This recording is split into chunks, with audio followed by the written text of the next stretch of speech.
Hello, hello, hello, hello, hello, hello, hello. I have some audio problems that I need to address. I'm not entirely sure what those issues are and how I would go about fixing them, but I have some audio issues to resolve. If you notice there is a slight low hum in the background, that would be exactly why. I don't know what in my chain is causing the problem, so yeah.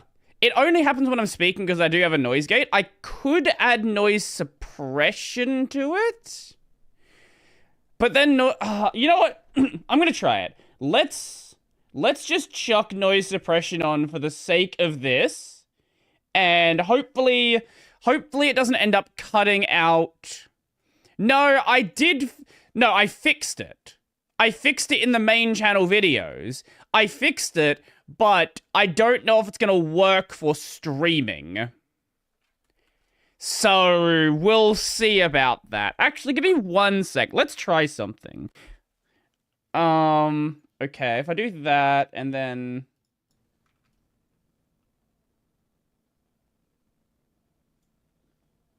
That fixed it. Okay, sure. Okay, easy. Lovely, lovely. Okay, I didn't realize I had that button. Okay, now the problem is actually properly resolved. Why? You know what? Let's not think about it. Let's not think about it whatsoever. I'm not on my face. Here we go. You can't see my face because I don't have my camera on.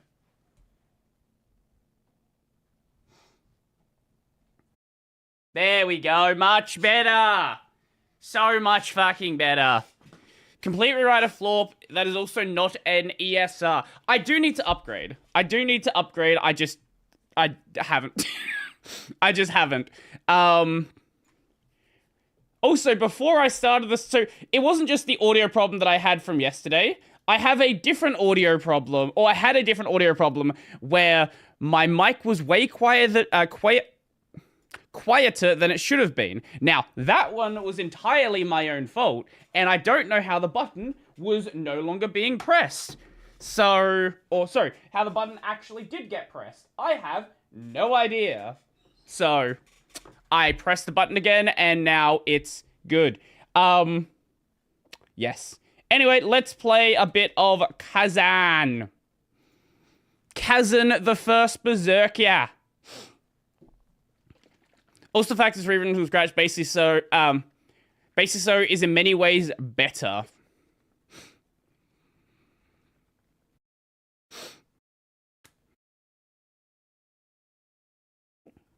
Well, maybe me delaying looking at it. Maybe me delaying looking at it aligns with the project also delaying the proper full release of the new version as well. Let me just post in the Discord that we're live. Okay. At gaming live now. Okay, sweet. And there's the game. Yo, Pierce. Not late today. I was a little late because I had some tech issues, but we're good now. Also, I will have to end the stream at the 4-hour mark. I have another podcast today, so yeah. Why Shaders, why you no compile? Oh, there we go. Yeah, so we'll have to end at the 4-hour mark because I do have a podcast. This should be the last of the podcasts, at least for now, that gets in the way of a stream. Yeah, no React today. No React today, and then tomorrow, yes. I need to check with Ren. How many game dev interviews are there in total? I'm not sure. I don't know probably like 8 or so. YouTube stream lagging a bit. I cannot help you with that. What the fuck?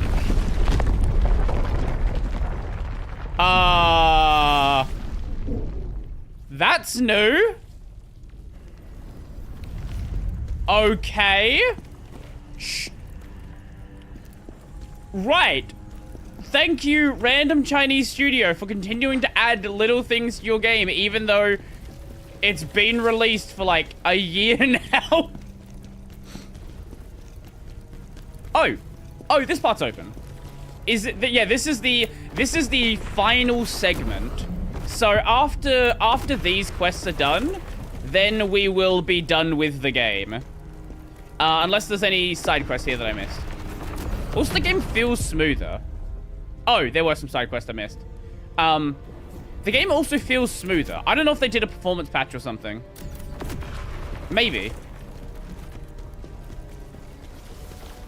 Yeah, it definitely does noticeably feel smoother. It still has your typical UE5 stutters because it's UE5 and it's a garbage engine. And the princess were trying to stop Ozma.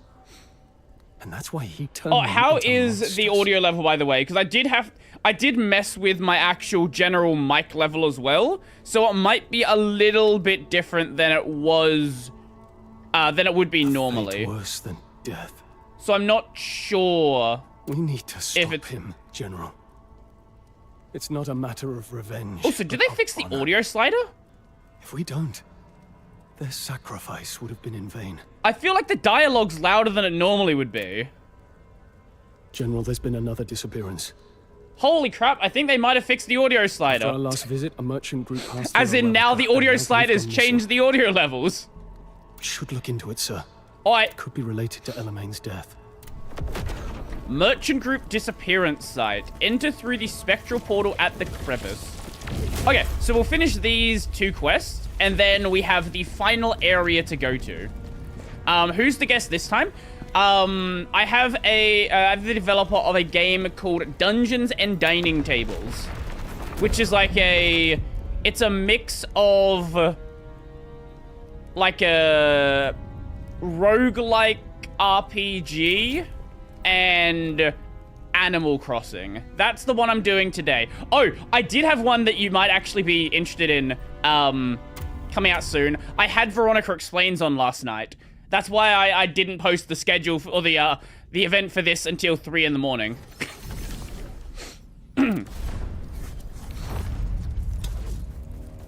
So I had I talked to her like 2 years ago about coming on the podcast, and emails got lost and all of this random shit, and finally that episode's actually happening. Finally, that's actually going to release at some point.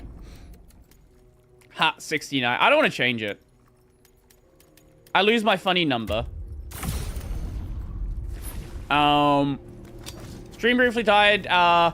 Did it? Okay, I didn't drop any frames. Maybe, whatever. I recorded an episode last night with Veronica Explains. That's who I had on already. And then, today I'm recording with a developer of a game called Dungeons and Dining Tables. A mix of a action rogue, rogue-esque. Like, roguelike is such a meaningless term at this point. You go into dungeons, you kill things, you leave dungeon, you have items. That sort of general thing. Mix of that and Animal Crossing. So that one's the one I'm doing later today.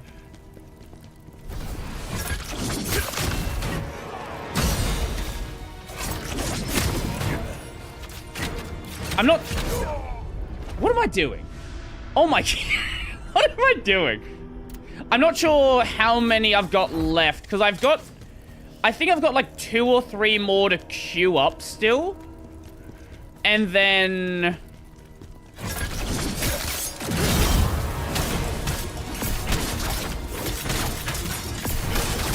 Yeah, 2 or 3 more to queue up still, and then I still have to like arrange people who I said I was gonna bring on before. Like I've not recorded with Mikan yet, for example.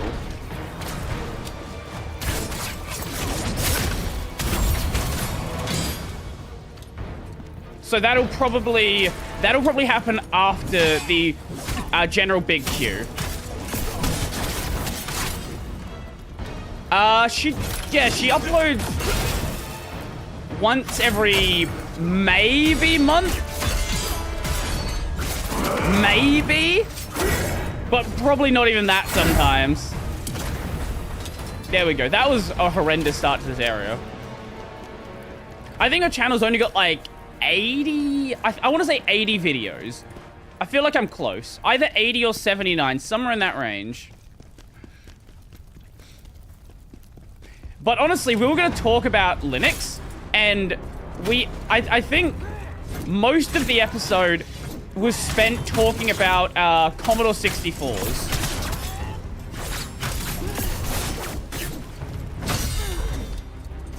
Not that I have a general interest in them, just... Oh my god, what am I doing? Just, I wanted to pick someone's brain about old hardware, because I don't generally get the chance to do so. And we'll probably do another one at some point about that. Okay. Okay, let's just get back here. No, fuck you. You come over here.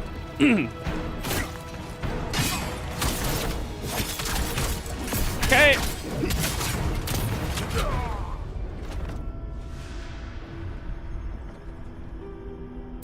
I don't like this area.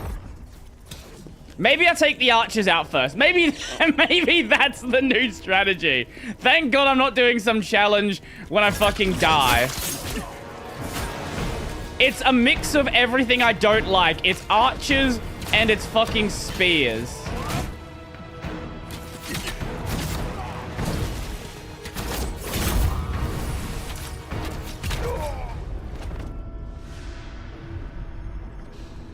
Why? Why is this the opening for this area? Fucking voice tractor. Why is this the opening to this fucking area? Okay. Okay, fuck you. Oh my god. You know what? Fuck all of you. Fuck all of you. Fuck all of you. I hate you all.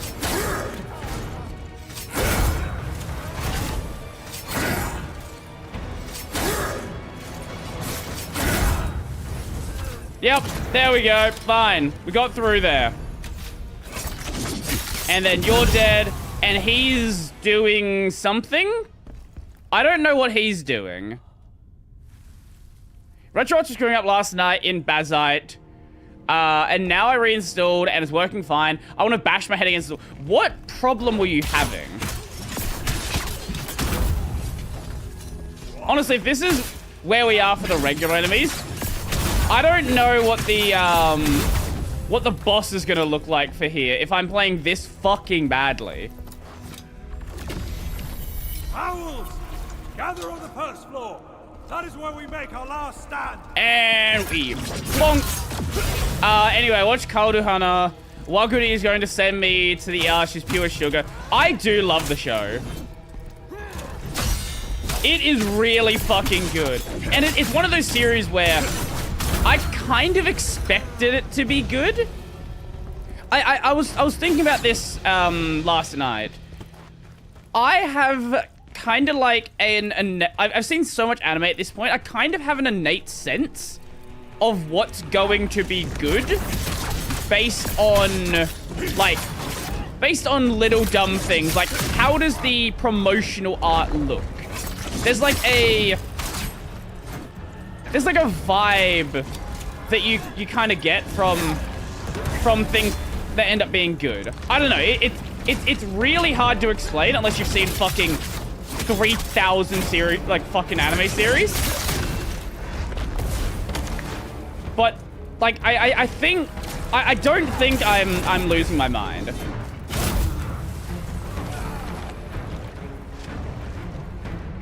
I want to say there's something actually there.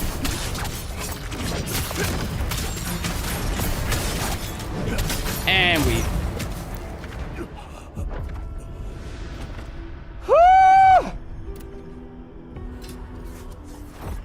Really? Really? Really? Okay, well his mace apparently does a fucking lot of damage. I'm just gonna run past them. I don't care. Well, apparently I'm not gonna run past them.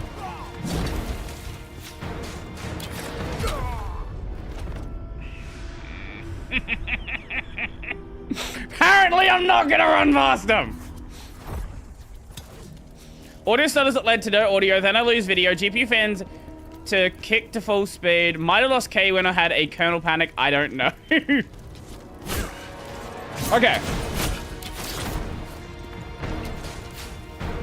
Evasive maneuvers!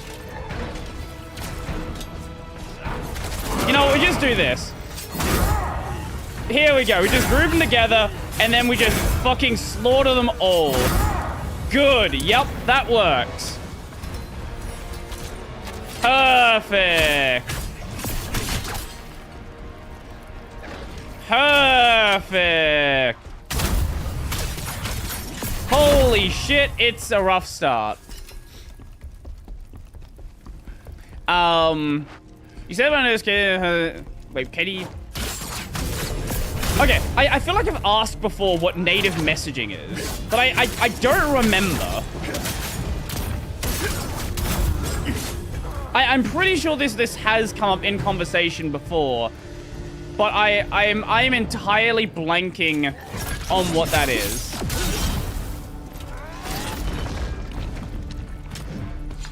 Okay, take you.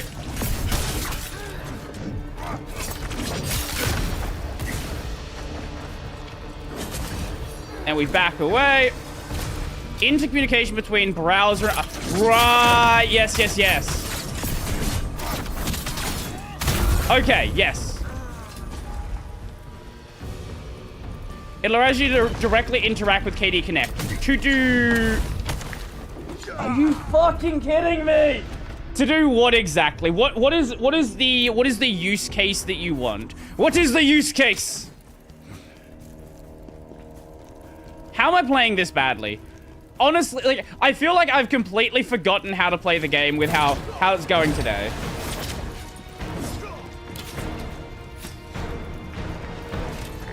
Through here, through here. And hopefully, how many, oh my god.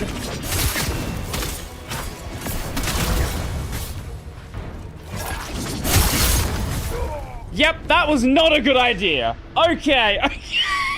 Okay, Aggro was not a good way to deal with that. Okay, okay. But we can clear them out this...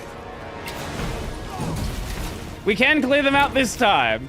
We just group them together again, and we do the same thing. We just smack them with the YB. That's the plan.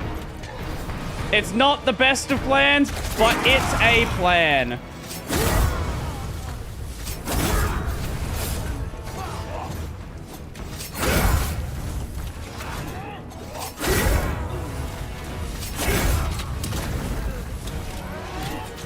Yep, that's the plan. That worked well enough. Oh, and you're aggroed. Lovely. Lovely. Okay, let's deal with one of you at a time.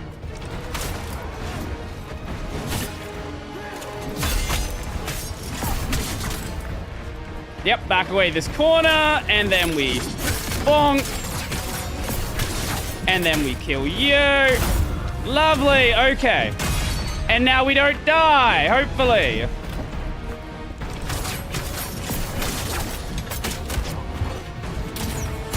Or we do, but we'll see. Oi, you have way too much stagger bar. Anyway, Aero theme plasma when I know. I am well aware that I need to do that video at some point. See, here's the problem, right? Too many things, too little time.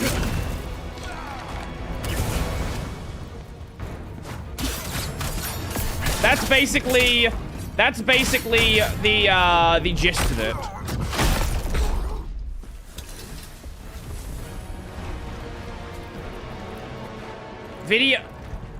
Video stream doesn't matter. You know what I'm saying. Basically the same thing.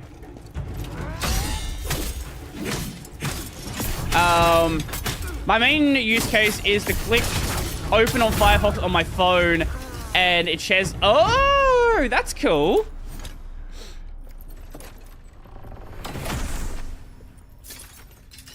I did not know that was a thing. Maybe you told me that was a thing, but I don't use that, at least.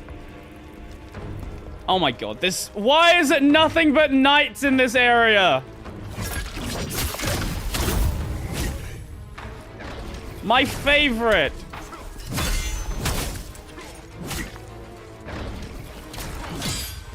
Okay, and then we can bonk yo, and then we go boop, and boop. Okay. I just need to take it slowly and not get killed by everything. Oh, more things that are gonna immediately kill me. Yay! Take you, and then we go bonk, and then you die. You know what? I'm just gonna... If we just clear that room out with this, that should work out well enough. That's what I'm thinking. Assuming we don't get fucking jumped.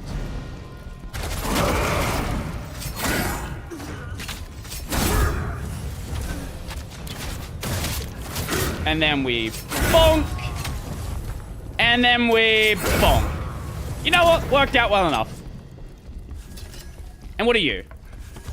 Prophecy Oath Law. I don't think I've read a single one of those. No, I've read...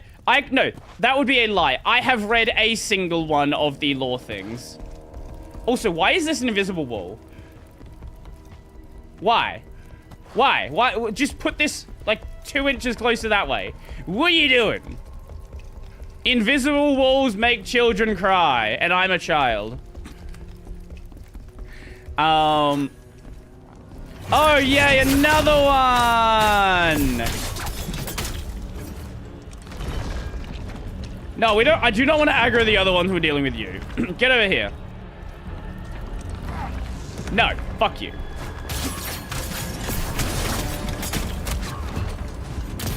And I aggroed the other ones. You know what? I'll take you guys out first. You're less annoying. You're the smaller ones.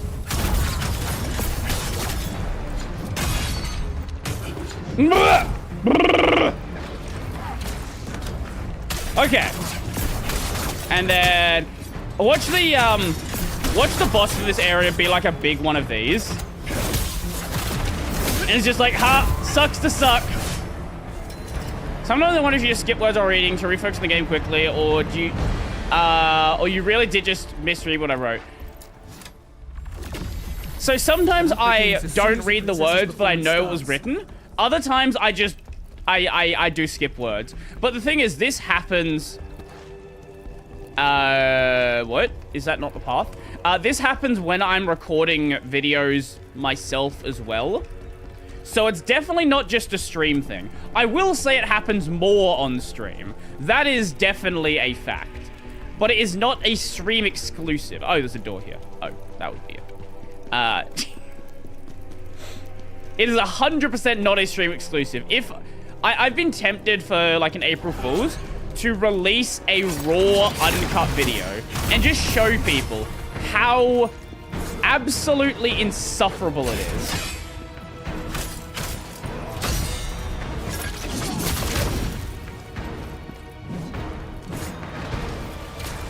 Because I don't think people are aware of just how much... Now, this is not everyone, but me specifically. Fails to speak.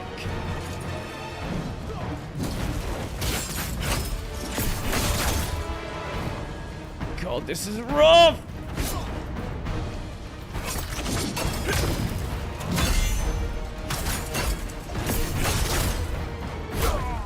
Oh my god!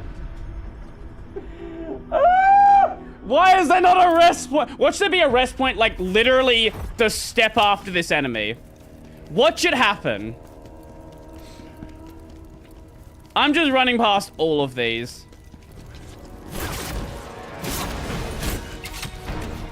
Or I'm gonna get smacked by every single attack on the way. Also a high possibility. Okay, fuck all of you. Fuck all you losers. Nah, I'm not dealing with any of you. Down here. Maybe now I'll clear them out. Yeah, okay, you're the one I just fought. And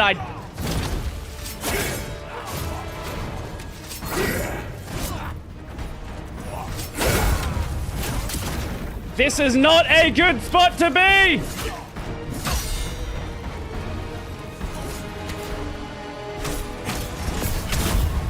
This is very much not a good... No! Oh my god, there's another one!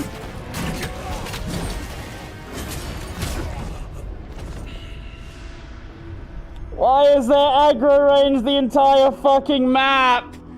Oh!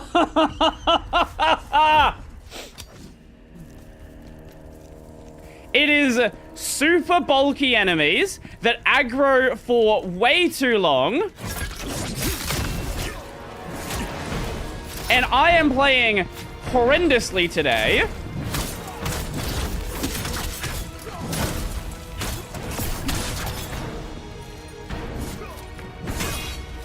Okay. Okay. Cool. Yes. Got a hit on you.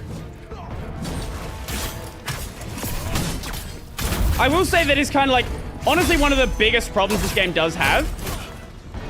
There are way too many hyper bulky enemies.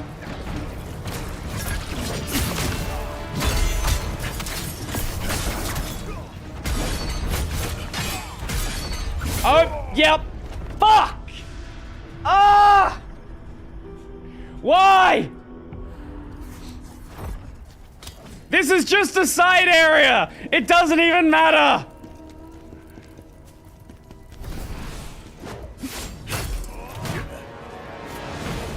I hope the boss for this area is some, like, just absolute meme enemy.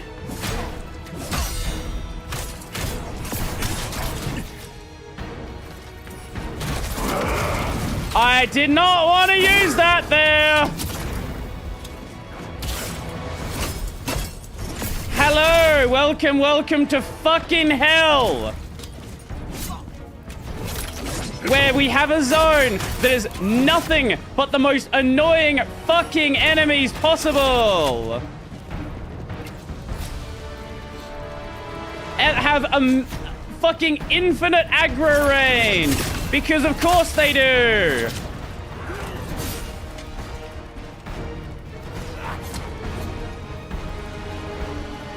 Why would you not have infinite aggro range?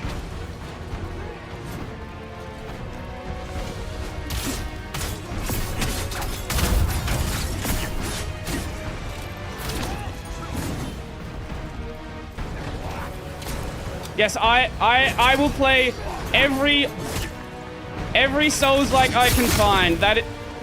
Oh my god. Okay. That is my goal in life. Look at how many there are! Why do none of them de-aggro?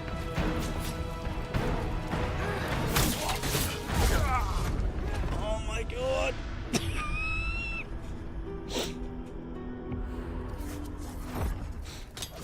I hate this area. This is actually the worst area in the entire game. Honestly, my quest is to just get enough of my bar filled so I don't immediately die. And then just hopefully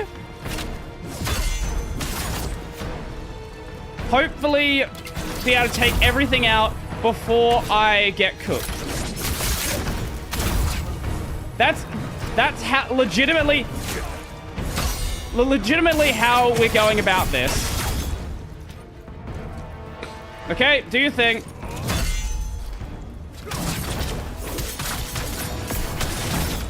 Okay. Come on. Come on.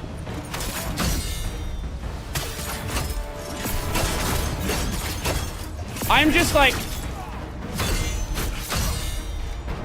hoping to build it. Okay, we built them enough. That means I can, if I just get them lined up correctly, I can fucking take it out to the next area.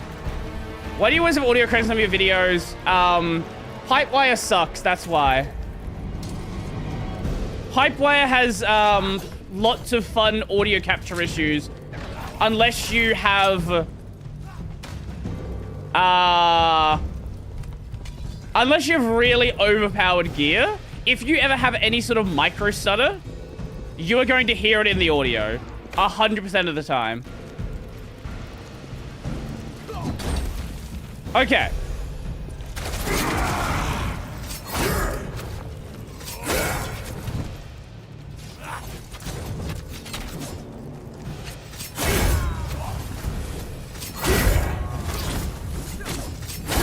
Okay. Oh my god. Yep. We actually grouped them together correctly. No, I can't use pulse audio. Pulse audio, I'm on Wayland. No, I legitimately cannot use pulse audio. It's not just a matter of it being the new thing. I can't use it.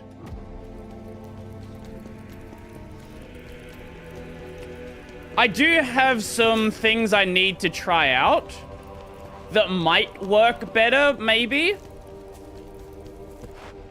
Oh my god, it's right here. No, you can use it, but I need to be able to do video capture. And video capture is done through Pipewire. And having them both run at the same time is messy. So the way you end up doing it is through Pipewire Pulse. This is the end of the zone right here, which is Pulse Audio emulation on Pipewire. I have an idea. I've been meaning to try it out doing audio with Jack, and maybe that'll work better. Who are we fighting? All from the Order. All of them consumed by chaos. I don't know what this is. Did we ever fight a werewolf?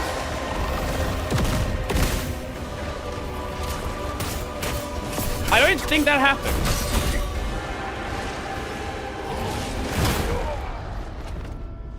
Glory to the Empire! I don't think we ever... Oh, so that's not the voice I expected to come from that enemy. I don't remember ever fighting a werewolf boss. This might be a unique boss to the side quest. Are you not... Wait, are you not watching City?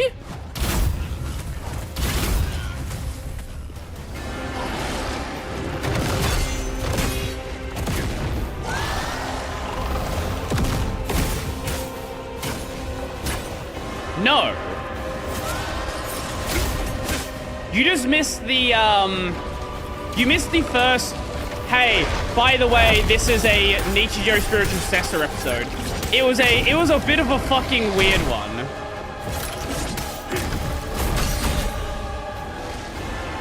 It's one of those episodes where you're like, no other series besides Nichijou would do this.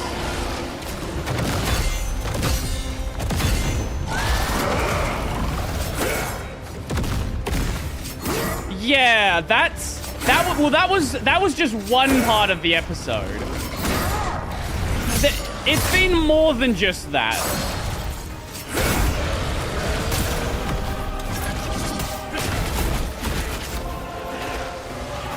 Oh my god, yay, we need ads in the fight.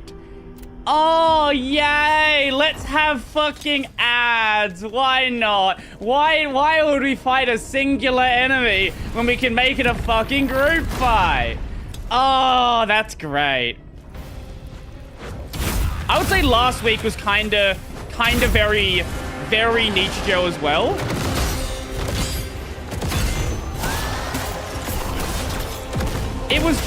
It was simply just chasing down a locket. In the most Nichijou way possible.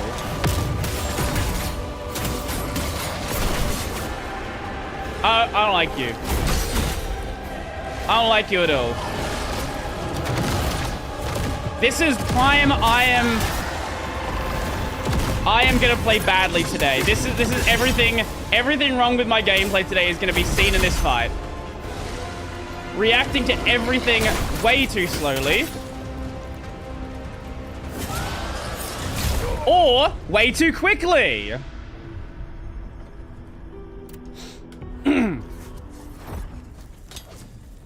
But yes, those 8 scenes playing at the same time, those were all...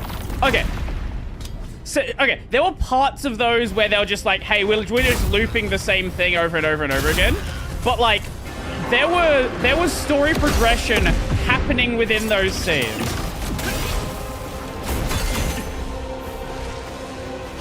So by the end of it, I legitimately had no idea what happened in that episode. Outside of, like, the first 5 minutes, maybe. Because here's the worst part, maybe worst or best, I don't know, depending on how you feel about it. That was not a short bit. That was not a short bit at all. I don't know exactly how long it went on for, but it was way, way longer than it had any right to go for.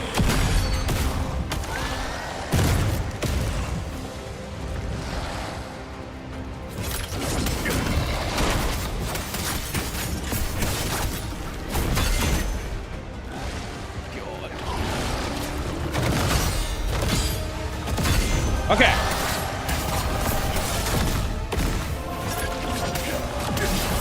Okay. We need more chaos! Yay! I definitely need more chaos! At least, look, on the bright side, at least that's gonna clear out my fucking chaos bar. Is there any other ads? Yep, there are.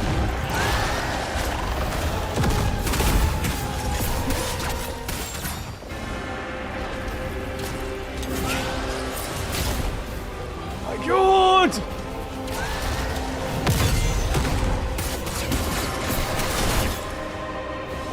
I am playing fucking badly!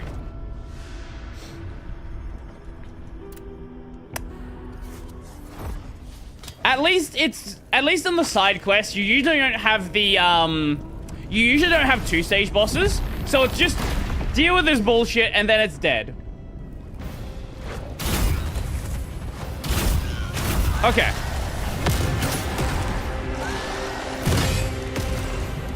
I'm good. Yeah, that's probably a no on that front.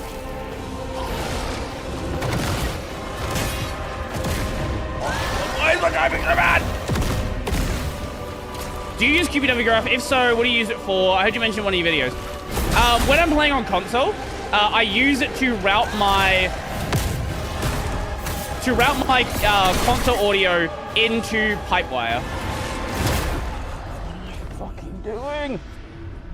Yeah, so I use it to route it into Pipewire so I can actually capture and hear the audio. I guess not capture. Capture I can do through other means, but hear the audio. So I don't have to listen to the audio playback through OBS, which tends to be quite laggy.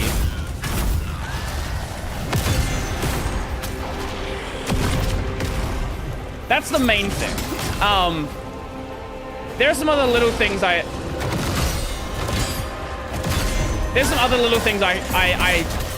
do on occasion, like messing with, so since I'm doing it through Pipewire, I can control my jack devices as well.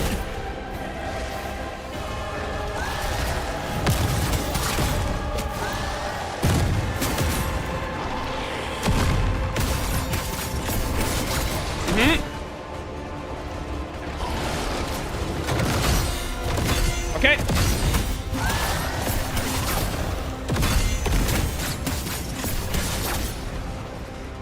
Okay, come on. Way too early! Okay.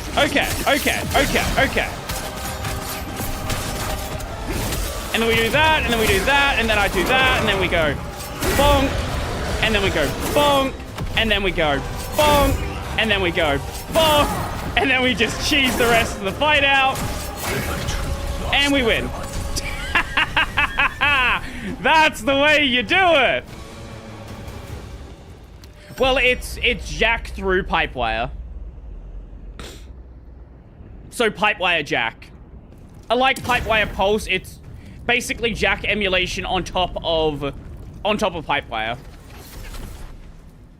Pipewire is a good solution, but right now it still has quite a number of problems.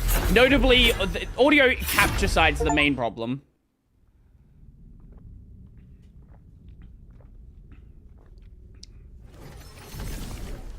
Now, what I could do with audio capture is route through Jack, and maybe that'll have a better experience, because Jack is supposed to have princess and trying to destroy the Empire.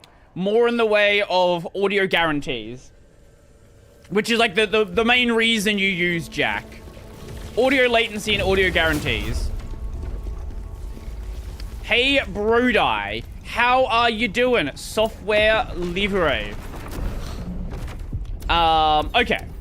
Remnants of Chaos. Any chance we get a video on Pipewire native APIs? The thing is, there's just so few things to test. Right? Like, there's... what is it called now? It used to be called Pulse Effects. What does it go by now? Is it... What is it? It's not called Mic Effects, is it?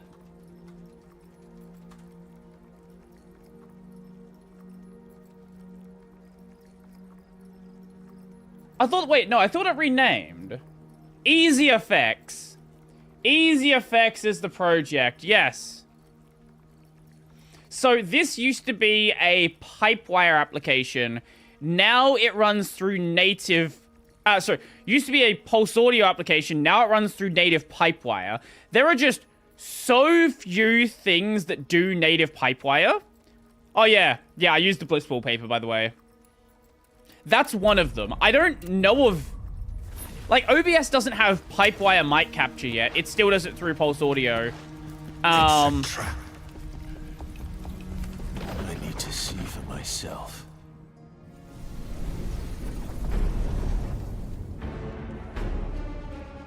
Okay. Now, I don't know if that's locked us in this area.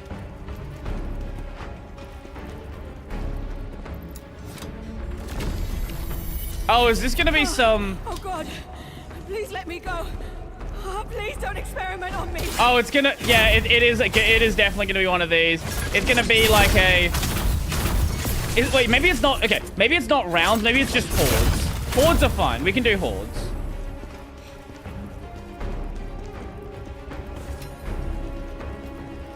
MPV can do Pipewire as well nowadays. Oh, I didn't know that. Well, there we go. We have 2 applications.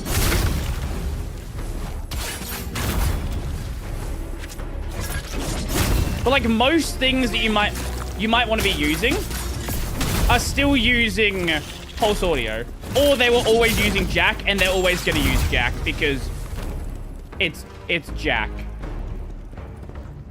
Yo, how are you doing? Welcome, welcome, welcome, welcome.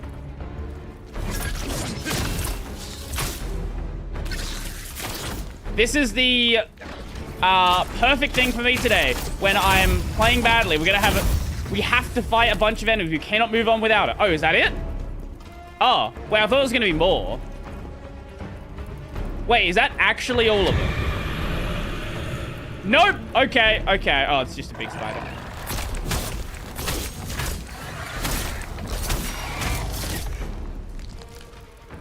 Bonk.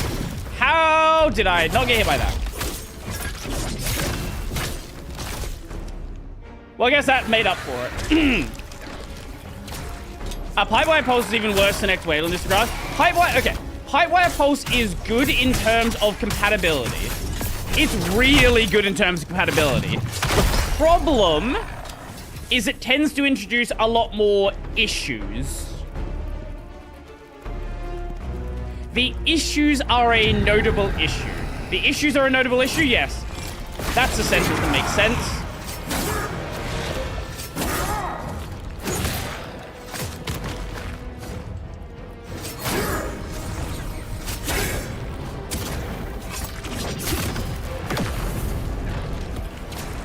Oh, now we have plague.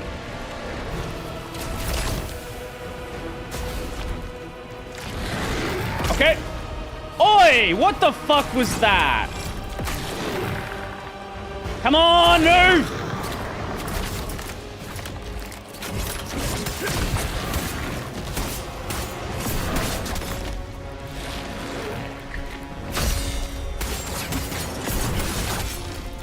Okay, and bonk. And now it should be fine. There we go.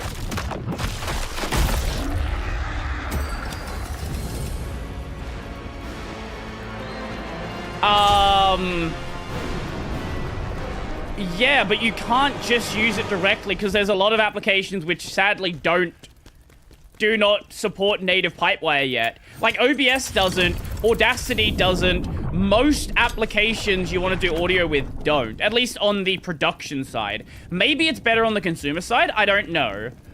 But definitely on production side, you don't have a choice in this regard. You either have to use Pulse Audio and deal with Pulse Audio problems, or Jack and deal with not having audio routing. And you have to do manual audio routing, which is not a big deal, but it's a slight annoyance.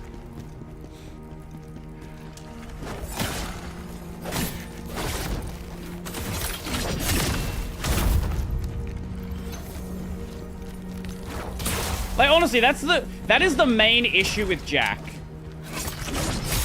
Jack doesn't do automatic routing. Because Jack is intended for like professional audio, and in professional audio, you don't want automatic routing. You want to fully control where routing's gonna go.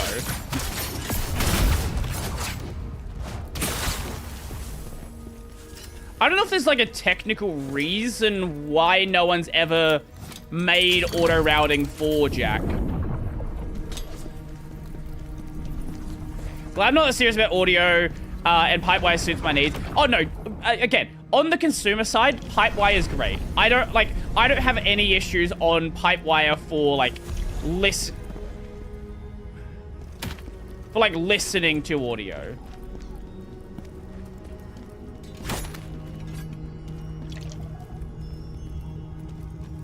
There's a thing on the other side of that wall. Like, I know some people have issues with, Pipewire Bluetooth. But I can't say I've had any issues with that. It's definitely on the other side of that wall, but I've no idea how to get there. Maybe it's... Oh, that would make sense, actually. Yo, Kylo! Welcome, welcome, welcome! Oh, it's probably invisible wall. Yeah, okay. Oh, invisible? Illusory. That's what I'm thinking of.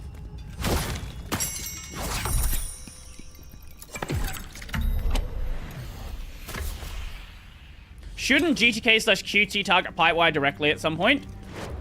I would assume that QT has native Pipewire support at this point. I don't know, though. I would be very surprised if GTK doesn't. So maybe... Okay, to be fair, I don't really use much in the way of modern GTK applications. So it's entirely possible... that, like, some random libadwaiter GTK4 stuff does have support now. QT does. Okay. Now, here's the problem, though. A lot of the audio applications that people use are either based on really old toolkits, like Audacity, based on outdated versions of a toolkit, like OBS, or they use a custom toolkit, like most of the competent video editors. So, that's great for, again, it's great for the consumer side, but... Oh, we died for a second. Lovely.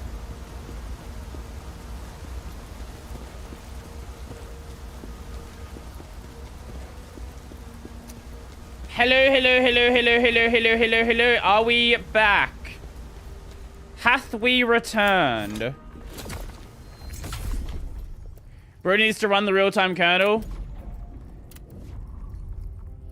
Based on really old toolkit. Yeah, the big toolkit didn't want me to say that.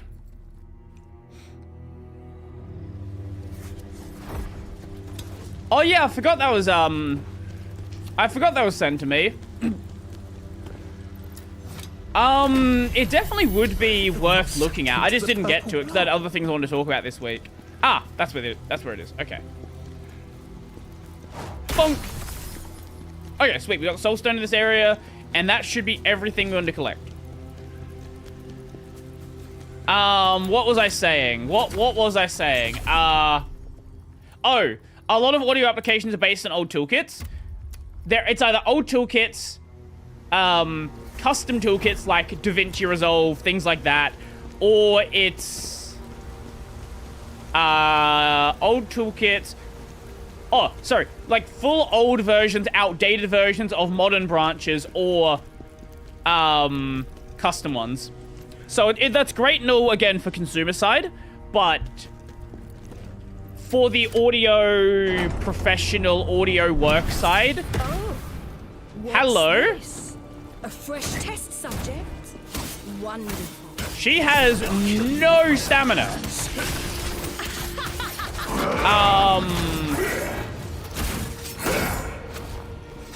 She has a lot of health though.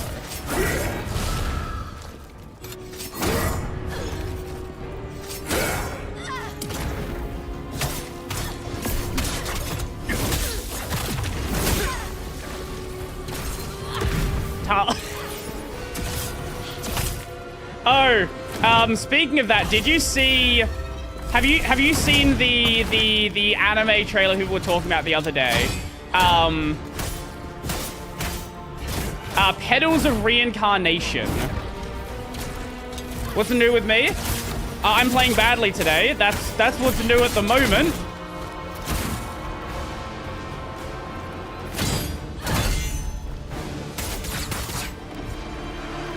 One of the characters in Petals of Reincarnation is, like, actual lolly Hitler. And I don't mean haha Tanya lolly Hitler. No, I mean her name is literally Adolf Hitler.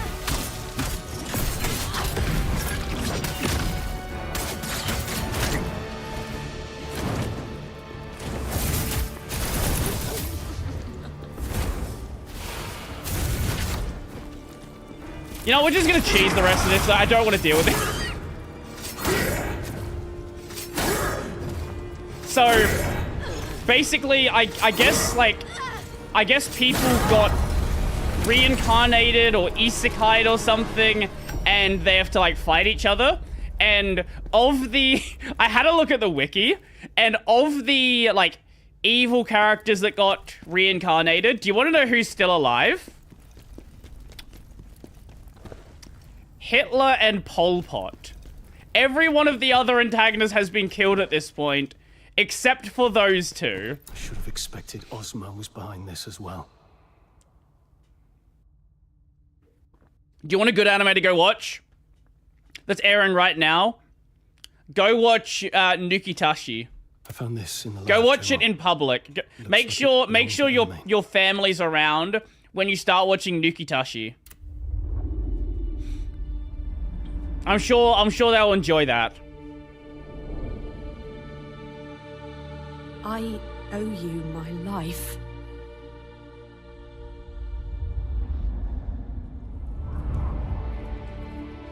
I'll lead the way. Did she just never wear pants? I want to be there for you. Does Elaine own any pants? I don't think she's ever worn pants. Just as you've helped others, I want to do the same. I have to do this. I made a promise.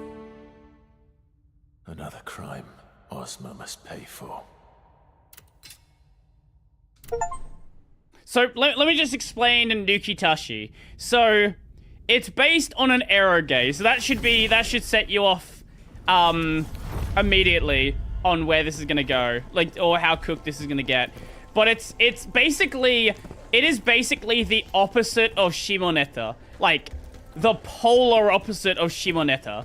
So in Shimoneta, the main character is like a terrorist trying to bring back sex jokes. In Nukitashi, it's... So, on this island, there is like a law that everyone must be fucking all the time. It's to encourage Japan to solve the declining birth rate problem. So everyone's fucking everywhere. Literally opening scene, everybody's fucking. Now, Shinzo Abe would be proud. Now, the thing here is the main character, he doesn't want to fuck.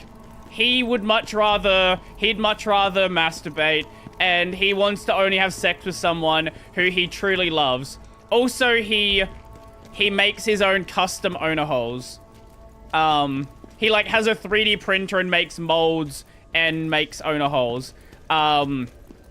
Anyway, he comes to this island with his sister. Now, you might think, oh my god, I know where this is gonna go. You don't know where it's gonna go. Here's why you don't know where it's gonna go. Because the sister, she doesn't want to fuck anyone. Because, being gay is not allowed because it's not helping the birth rate problem. So, she wants to fuck girls and she's not allowed to. But she's, like, super horny.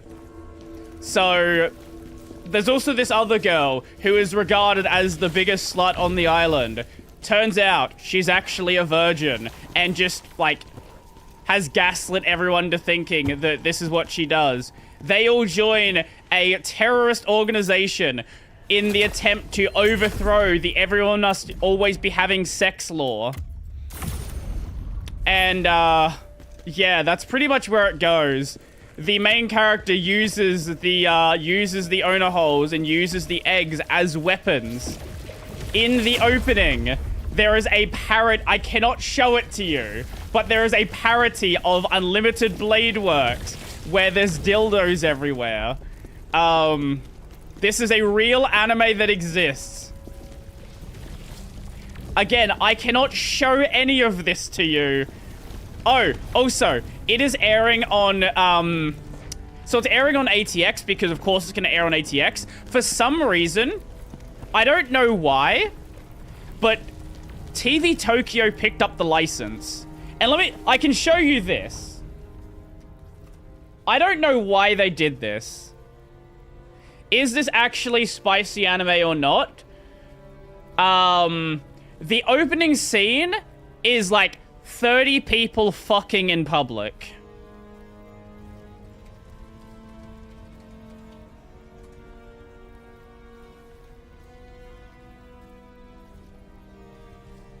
This is how it's actually airing on a TV channel in Japan. I don't know why they picked up the license. It's airing on MX1. They are airing on MX1 an audio-only version. I don't know why they even picked up the license to it. Literally nice boat flashbacks. Oh, there's also a... So, there is a law on this island because... you can't be, they don't want to encourage criminal behavior. So there's a law on the island that, anyone who looks like a lolly is, she is very much not allowed. Now, there's a girl who also joins the terrorist organization. She is their senpai, and she looks like she's too young, and she wants to overthrow the law because she also wants to have sex with people. And then there's a girl who thinks she's ugly, and no one wants to have sex with her. So she also wants to overthrow the law. This is a real anime that exists. You should go watch it. It's very amusing. Audio only on the tele station is insane. It is kind of crazy. I don't know. Again, I don't know why they picked up the license. Why is the bird just flipping the middle finger? Wait, I didn't... Hold up. Ozma, I'm coming for you.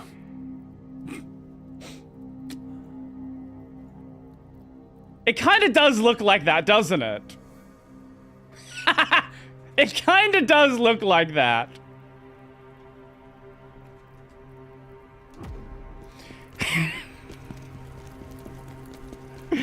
Oh, God.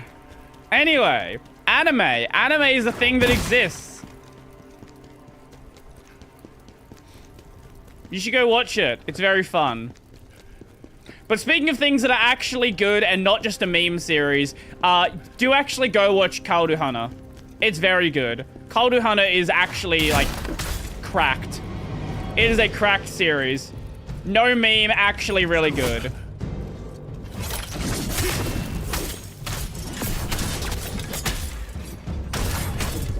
I don't know if I would say... I don't know what my favorite of this season is. Like, there's a lot of really good anime airing right now. Kalduhana is a really good example. Dan to Dan is amazing. Oh! Oh, God, you... you broke the sound by yourself. City's amazing, yes.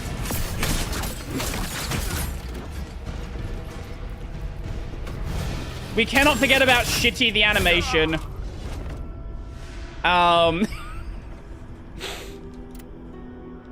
Taco... Yeah, how did you feel about the last episode of Takopi? I don't know. I don't know how... I don't think it's bad, but it was not where I had I don't know where I expected it to go, but it felt like they were... It felt like it kind of sorted everything out a little bit too quickly, right?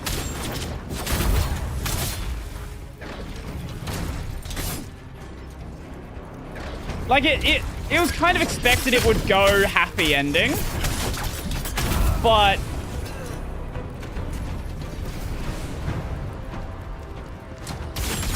yeah, I agree. I did tell you there was gonna... Actually, wait. Let me pull up logs. I don't know if I sent you a message or said it in a stream. Yeah, I know I told you. It was in DMs.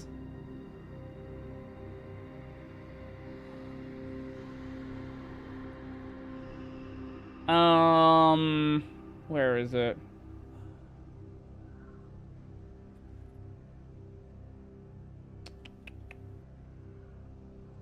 Wait, yeah, here we go.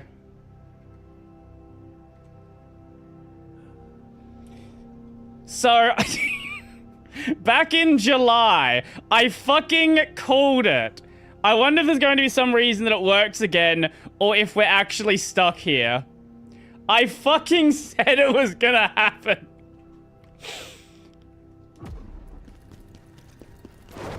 Oh. I still like Takopi, right?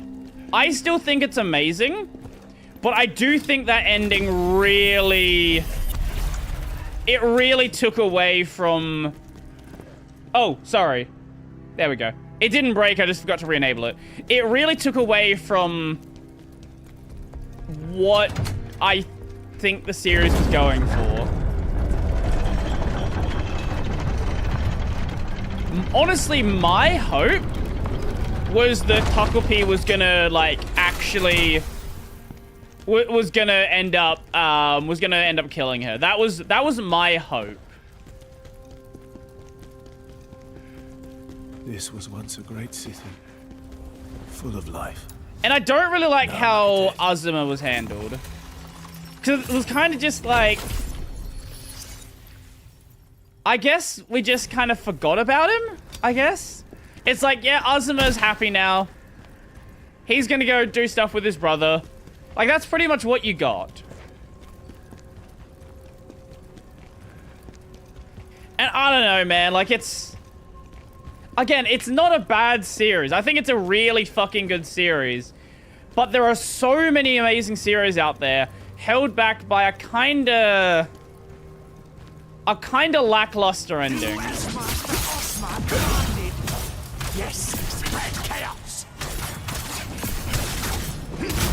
And I think that's very much of that camp.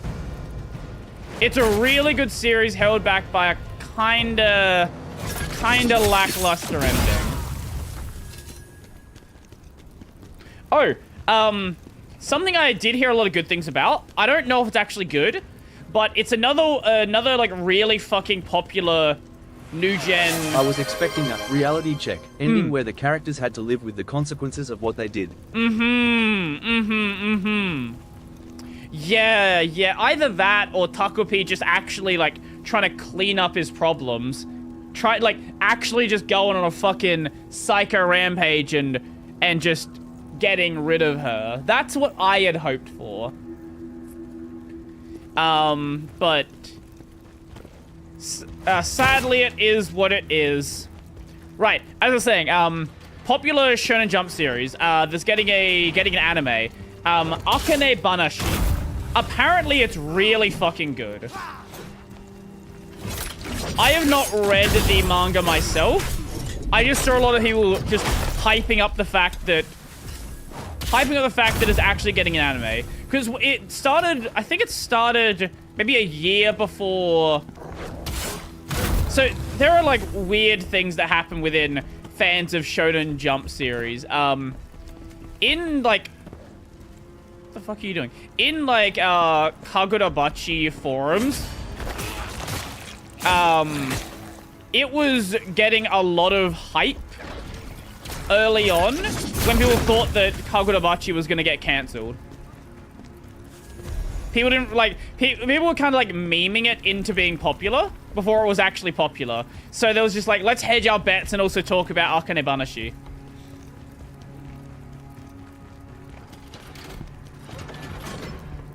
If it's good, I hope it's good. I'm always happy to have more really good series to talk about, but yeah, okay. But here's the thing, right? There is a lot of really good Shonen Jump series, but they're good until, like, not everything is My Hero, right? I get it. Or Demon Slayer, right? Like, I get why you'd be concerned. But, like, remember back in that first season of Demon Slayer, or first season of, My Hero. Like, those first seasons were really good. It wasn't until after that it was like, I'm kinda done with this. Hello, I made PC go brrrr. Yeah, how is the PC going? Because I was gonna ask you after stream, like, what you want to do tomorrow. If we go ahead with the game or if we don't.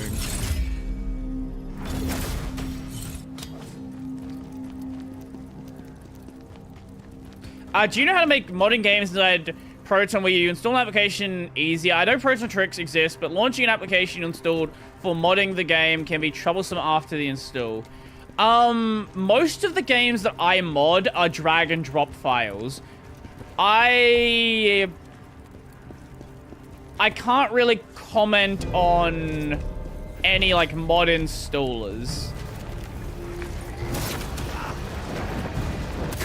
I know there's some, like, native Linux ones, like, in progress. But I don't know what games are supported. I don't know, like, yeah. Because, like, when we talk about game modding, it really depends on what you're trying, like, what sort of games we're talking about. Because some games, like, the mod manager literally is just dragging and dropping files for you. Others, you need, like, mod game binaries. And a lot of UE5 games nowadays, because UE5 has much better modding support, that is one of the good things about it. Does tend to make modding quite a walk in the park, which is nice. Gone are the days of fucking early Need for Speed modding, where you're actually modding game binaries.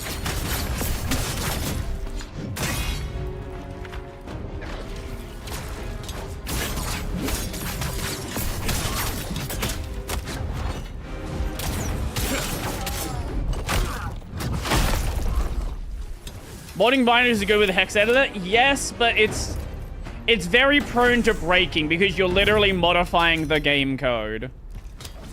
at least with modifying general files, it's a lot easier to get back to a point of mostly working. It's still considered modding if you change a value that's editable in one of the game files. It kind of depends. Is it a file that's intended to be modified? Like, is it an INI? Or is it something that's only supposed to be touched by the engine? Because I would argue no for INIs, yes for anything else.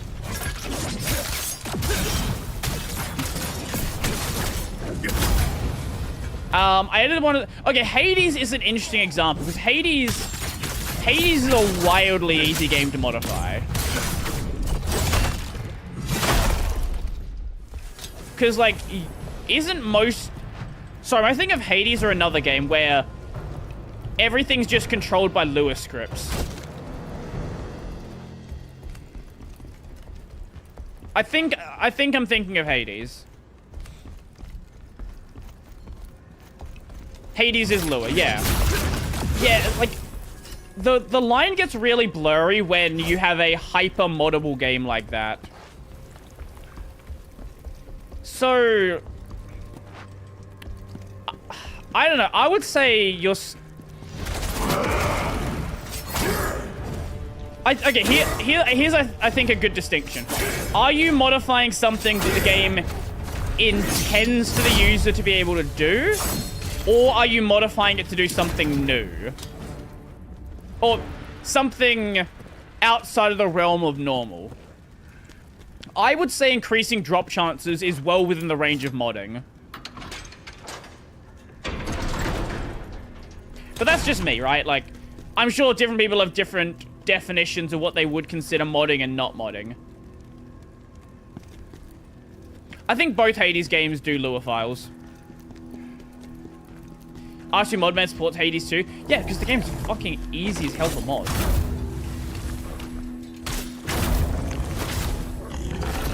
Again, if the game is literally just modifying Lua scripts, super easy to do that.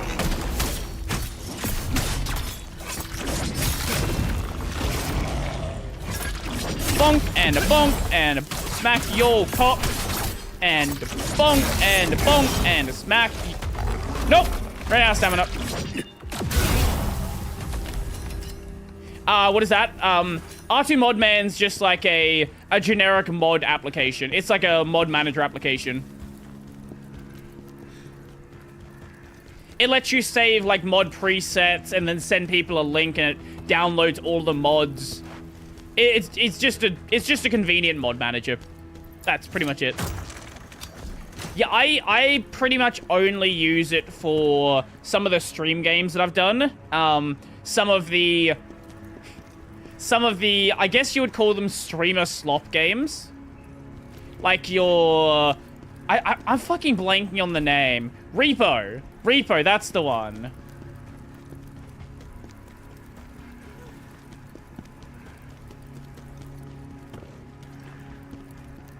R2 Modman is basically the best mod application for multiplayer games. Is it? I'll take your word for it. Like, for me, I tend to, like, I think the only game I've heavily modded, and even then it wouldn't be heavy modding, would be, like, Monster Hunter World. And it's just, like, some general convenience things. Like, for some reason in Monster Hunter World, item descriptions don't exist. Or, like, useful item descriptions don't exist. So it would give you, like, oh, this increases your X stat by high. But, like, that's not very useful. What is the number? So basically just, like, gives you useful metrics to base things off of instead of bullshit, just generic, this increases by some useless term. Also changing how much the bugs that guide you around, or like how bright they are, things like that. I guess besides that, well, playing old Need for Speed, you kind of have to mod it. Because you won't have controller support otherwise.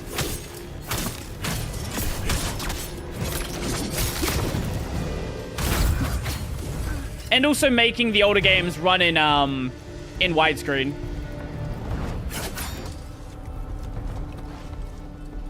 I think up to... whatever. I think up to Carbon. Up to Carbon, you have to mod to widescreen. I think Pro Street... Yeah, Pro Street, I'm pretty sure, has native widescreen.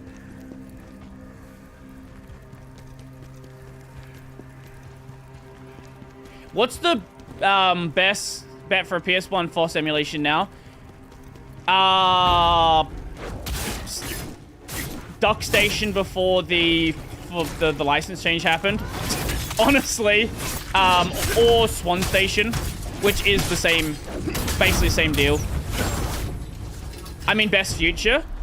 Frankly, there's not really a good future because Stenzek kinda was the guy.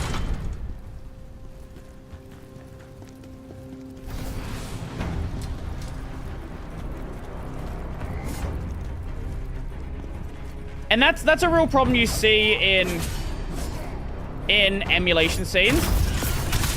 Oftentimes they are literally just... It's literally just one person doing it. Will modding on Linux ever be as easy as Windows? There is no reason why the answer would be no. The main reason why it's no right now is the mod applications don't know where to find your, like, wine prefixes. That's pretty much it. Like, they just, for the most part, don't really know, without you configuring them, where to find the game files. Because the game files are laid out the same way inside the wine prefix. It's just knowing where the wine prefix is. With that information, yeah, it's actually pretty easy.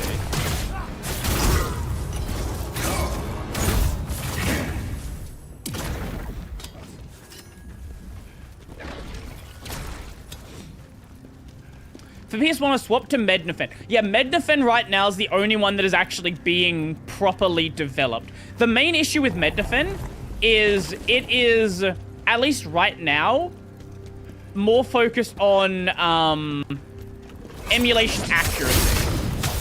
And one thing a lot of people like to do with emulation nowadays is upscaling. And does Mednafen have upscaling yet? I know it didn't at one point.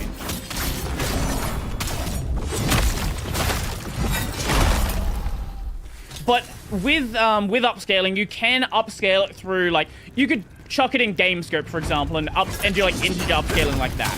So there's not like native, but there are ways that you can get around it. Has some basic upscaling, just not the same. Okay, yeah.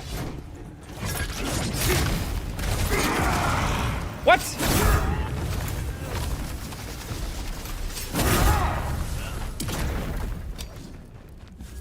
But yeah, that'll be your main thing. But yeah, you can upscale it through GameScope, or you can use actually, yeah, GameScope's probably your best option.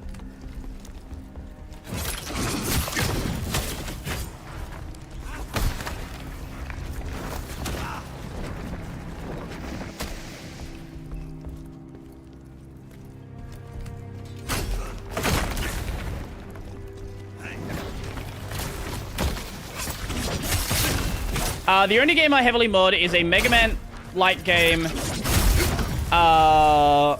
called 30XX. Okay, yes.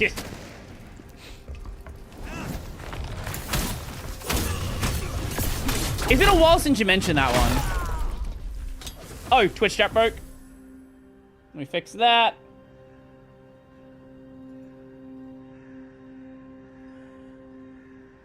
Okay, that should fix it. Did you see my response about OBS? I saw it, I don't remember it. Oh, do you mean the one you put in here? Oh, the, it doesn't like plugins. Yeah, so what what do you want to do? Because we can drop split fiction and just not. Or yeah, it depends on. It's kind of your go ahead. Because if it's just not gonna work, then we'll drop it. But I'll let you make that call. You can see the new Nexus app roadmap here. No, it's fine now. I swapped to Flatpak. Ah, okay. What should be not fine when we stream? This way. Yeah, did I aggro anything? No, okay. Yeah, I did hear about this new Nexus app. Doesn't the new app have Linux support, or was that a third-party app?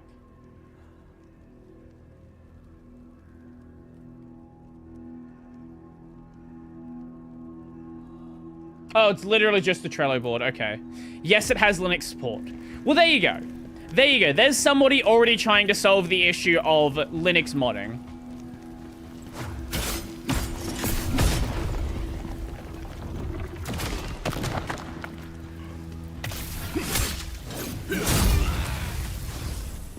Yeah, basically the main issue with Linux modding is nobody had made it convenient. Like, there was never a technical reason why it couldn't be done.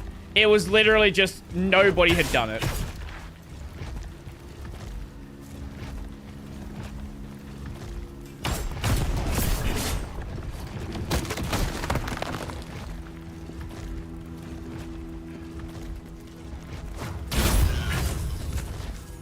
Why are you not aggroed? Oh, there you go. Oh, it's the werewolf. Okay, so there was going to be a future quest that happened. Just, for some reason, it decided to bring that quest out before... Or to bring the enemy out before we did this quest. Not sure why on that order. Currently, Arch and Nyx have hackers. Oh, I didn't know that.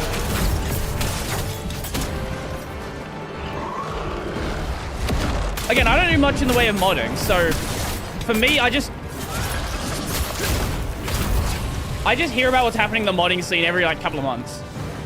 Usually I hear about the modding scene when people get angry about a, when people get angry about a mod being pulled down from Nexus. That's actually the most mod news I tend to get.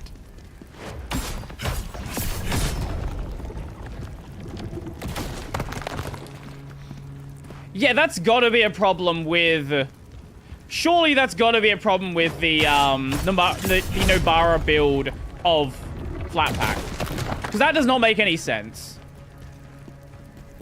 Like, even with you running the VTuber software in the background, like, it still shouldn't be that big of a deal.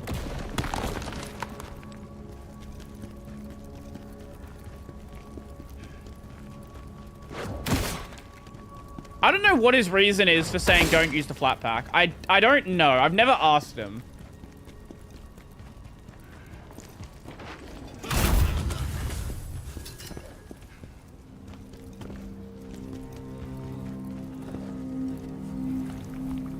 This game is still fucking gorgeous. My god, the fucking frame rate. The frames! I really need to upgrade this fucking system at some point.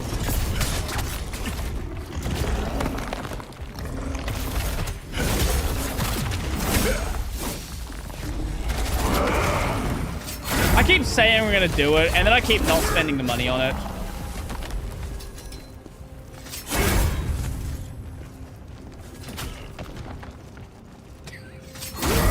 Like that, at this point, that is actually where we're at. It's just like, I should just spend the money and do it. His general rule is, if there's an Nobara package for something, use that instead of the Flatpak. Yeah, I get that as a rule, but like...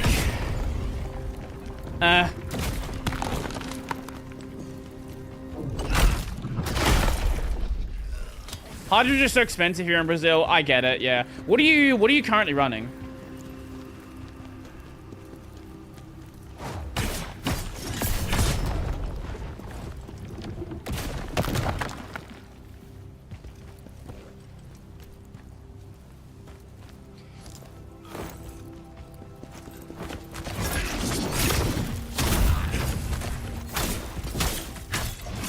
fun thing about OBS is, yeah, OBS is Ubuntu is like the only other distro that actually has an official package. With Steam, is Steam's official package still a deb? Because I know that they like a long time ago had an official deb. I don't know if that's still technically the official package.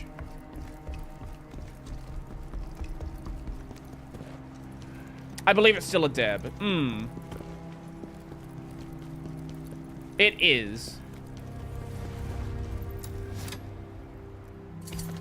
I love that it is with all the like they've had so many fucking arguments with Ubuntu. I'm surprised that that's still the case.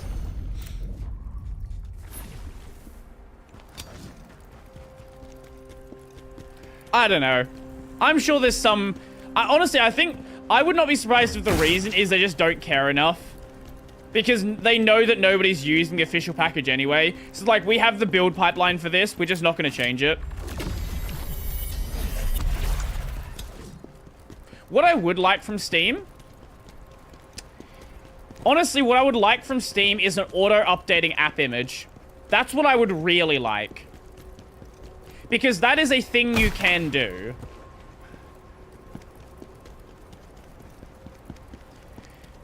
Baffling that Steam does not release an official Arch package.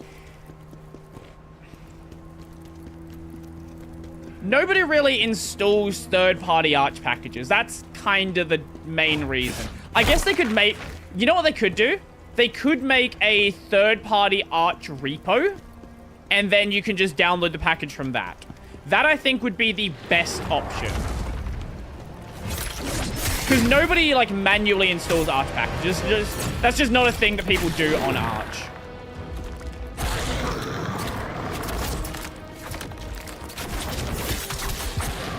They could make an official package build. That I could see being a thing. Because that is a thing that people will occasionally run.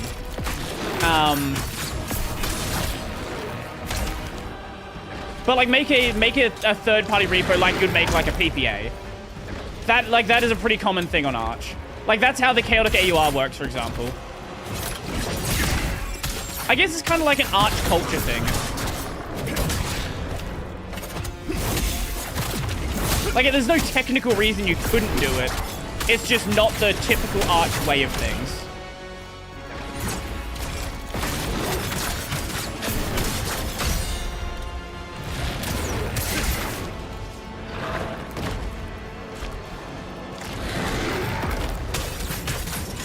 Okay, and then bonk. Oh no! Okay, we're good. We're good. Why is Steam only 32-bit? So you want to know the fun thing about 32-bit Steam? Every so often people will say, oh, it's because of 32-bit games. It's not because of 32-bit games. Steam has had the Steam runtime supporting 32-bit games for a very long time now. And Wine has 32-bit compatibility in like the project. The reason for it is part of the client is 32-bit. That's actually the reason. It's not to keep games working. It's they have a client that they haven't changed out a component in about 15 years. Because Valve is lazy, they see no reason to update it yet. Exactly. Exactly. If Windows is going to allow them to run 32-bit components, and Windows will allow them to do that fucking forever, because you can run 16-bit software on Windows. If Windows is going to let them do it, they're going to do it until the end of fucking time. You. I remember you from Polemian. Oh, it's been a while. The ones up there by the purple mist. They've all lost their minds. And at this point, Valve has so much fucking sway. You cannot pull Steam from your distro. Okay. You seem normal enough. Well, you'd better be, because... If you see a guy dressed like this, do you think he's fucking normal? We'll run away. I've come to protect Vitulon. life was tough, so I left a while back. I joined a group of bandits called the Knives Vale. Believing I heard Vitalon fell not long after I left it. I heard the Vitamon fail. Everyone I ever cared about and loved was here. I had to find out what happened to them, didn't I? Not really. Why am I here? Because I'm looking for my Siona. I My love her, Sharona. even though her family Look at Khazan's looked down on me just like because exasperated. I don't give a wasn't shit rich or fancy expression. enough. Wait, is Khazan a mouth breather? It feels. I think he opens his mouth every time he goes to breathe. That's why I Khazan is joined literally a Knives mouth Vale, breather. to try and get enough money to impress them. But I still need to find her and make sure she's all right. If you run into her, could you let her know I'm here and that I'm Sure. looking for her? No matter what's happened, we're going to be together. What is the item over here? I have not found a single soul stone throughout this entire area so far. Considering it is a story mission, they tend to be weirdly spread out. Bonk and fuck you. Oh, there's another one. Hi, dog. Bye, dog. Ha. Yeah, Valve. Oh, actually, speaking of Valve, there was a. This was very popular news within the I Hate Wayland spaces. So about a week or so ago, Valve decided they wanted to enable native Wayland in CS2. Now here's the problem with Valve and CS2. So they enabled the support because there was a bunch of problems with X11. Now, in typical Valve and CS2 fashion, or just CS in general fashion, they released it and it was horribly buggy. It was even buggier than the X11 version. And then they went and disabled it. Why did they disable it? Well, because you might as well embrace the enemy you know than the enemy you don't know.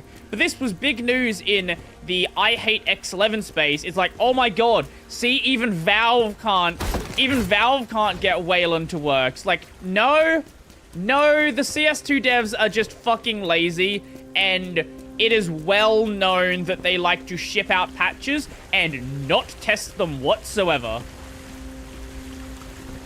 Bro, did you prefer to play emulator games or recompiled to x86? Ooh, that's a tough one, actually.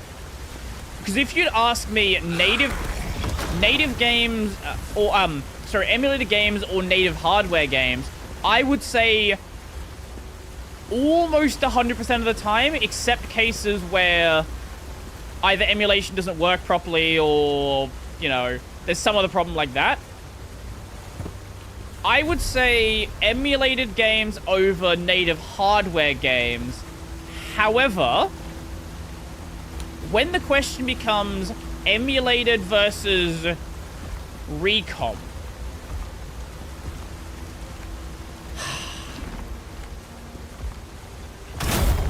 I think if it's a pure recomp, if it's just like a clean recomp, I would probably prefer emulation. Just because of the nice things you can get with emulation, upscaling, all this stuff. If it's a recomp where there is additional things like upscaling, like modding, in like game modding, things like that, in that case, I would probably prefer a recomp. Linux has become an alternative gaming OS now, so making Steam not work on your distro effectively kills it in the eyes of many users. Pretty much, yeah. And I think every distro developer knows how much drama they would have for months if they decide to drop Steam.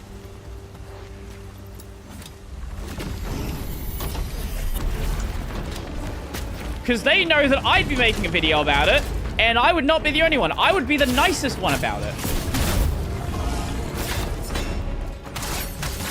because I will at least look at it from the developer's side on why they decided to do it. There's a lot of other people who are just going to send the attack dogs.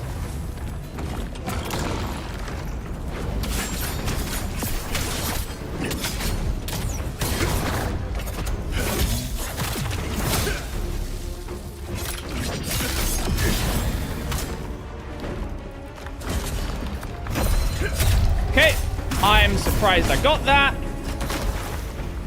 Oh yeah, the CS2 animation thing. Yeah, I did hear about that. Let me see if I can find it. CS2 broken... CS2 broken animations.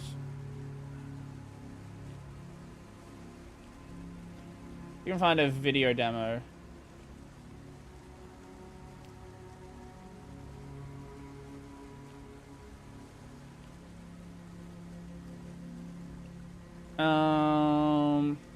Images.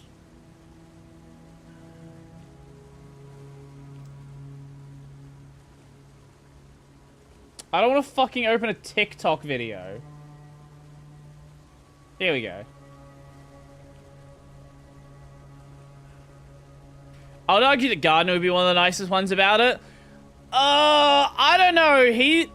Gardner can, he sort of jumps back and forth between being nice about it and just absolutely losing it on people.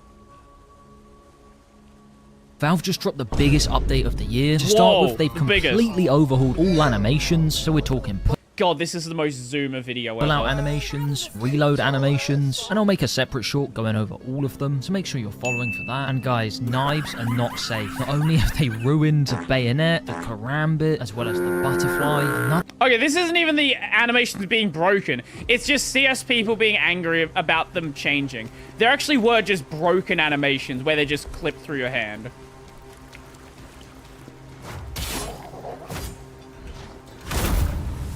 Why is it that Zoomers like to put sound effects every 3 seconds in a video?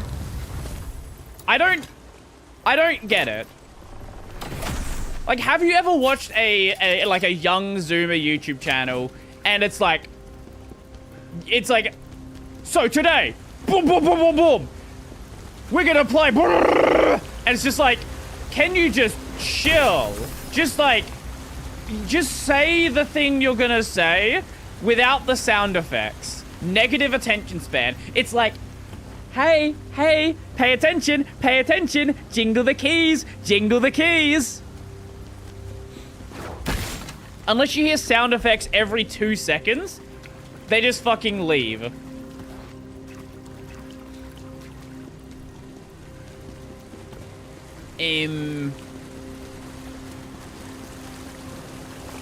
That would be death down there.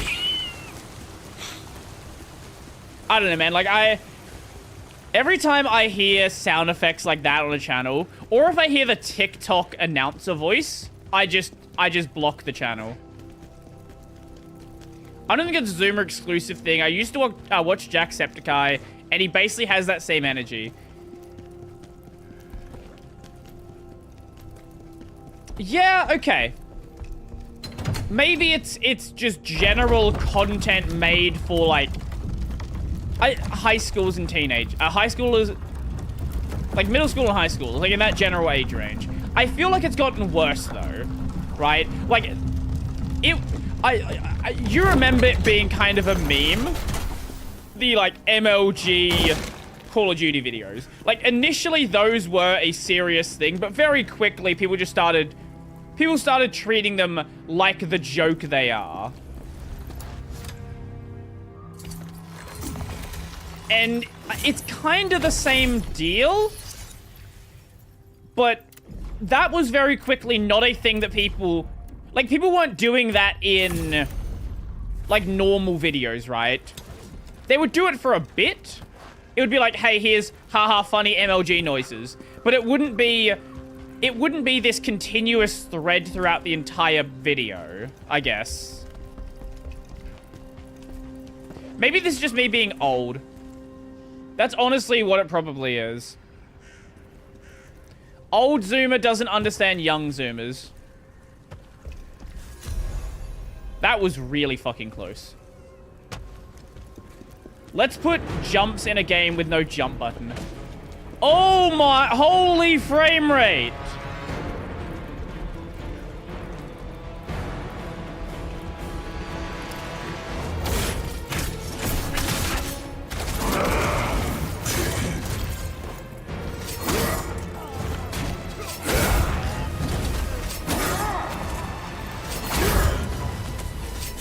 Okay.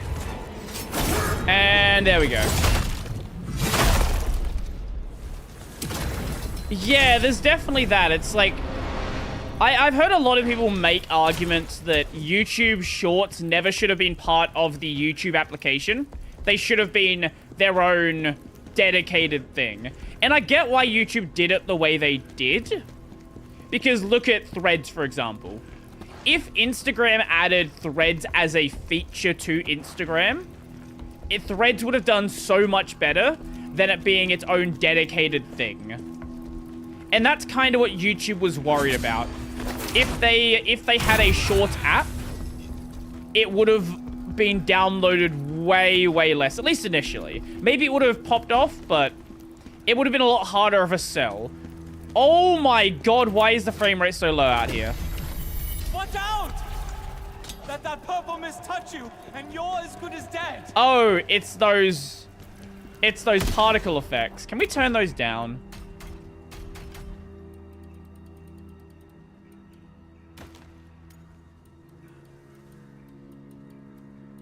I think it's the particle effects at least.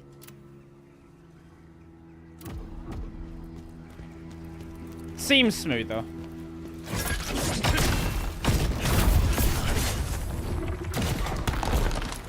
But knowing this game, it's just gonna randomly fucking change again. Does anyone use Threads?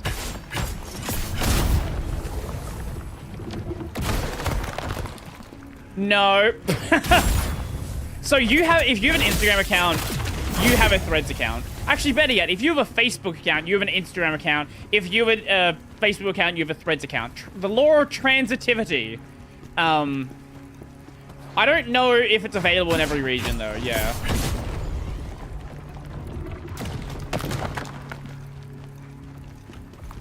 Threads can be viewed without threads because of the Fediverse. That is nice. I remember how angry Fediverse people were getting initially. They're like, oh my god, this big company is trying to adopt our technology. They're gonna try to make it popular. It was so funny to see the anti-gatekeeping people. The people who really want normies to use Threads immediately start gatekeeping the second there was a chance for it to actually become popular. It was fucking hilarious. Because all of the, a ton of major, what do you call it? Instances, a lot of big people on Mastodon, all being like, no, we cannot let this happen. We cannot let Instagram connect into the Fediverse. Now, it still is a thing, because a lot of instances don't care, because they just care about letting the users have useful things. But there was so much cope about it. The Fediverse is incredibly gatekeepy. It is... It's actually kind of... It's kind of crazy. I think the main reason it is because it had that growth point, but then all the people who stayed on the Fediverse are kind of like the people who... Okay, how do I put it? So, after the initial, like, Twitter exodus, a lot of people who said they were never going back to Twitter either went back to Twitter or they migrated over to things like Blue Sky. So at this point, the only people that are hyper dedicated to the Fediverse and kind of want there to be the Fediverse culture, I guess. Thread uses a whitelist for the Fediverse, right? I have no idea, actually. I would assume they would. That seems like a much easier way to manage. Just because there is so much illegal material on the Fediverse. That's something a lot of Fediverse people also don't want to talk about. Do they only connect with Mastodon.social? Accepting posts from? Probably? I don't know. Like, any instance can read from threads, but I don't know if they accept comments from every instance.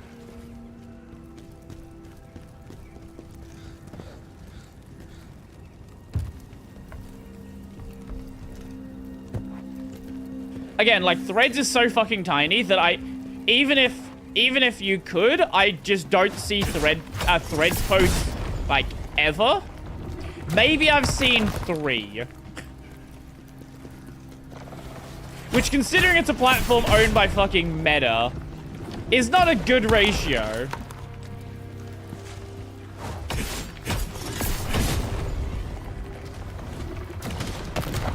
Is Blue Sky somehow more popular than Threads? I don't know, actually.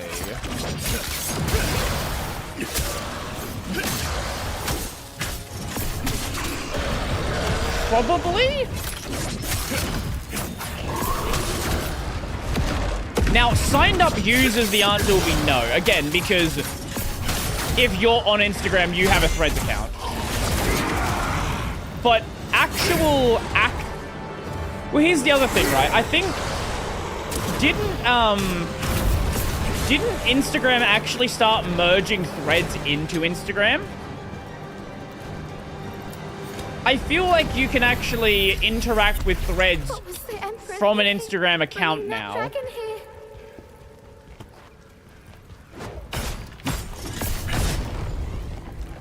I feel like I heard someone say that. Which is the way it should have been from the start, by the way.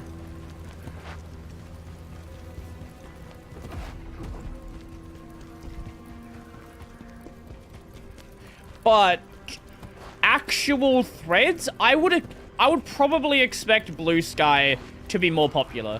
Even with Blue Sky kinda falling off.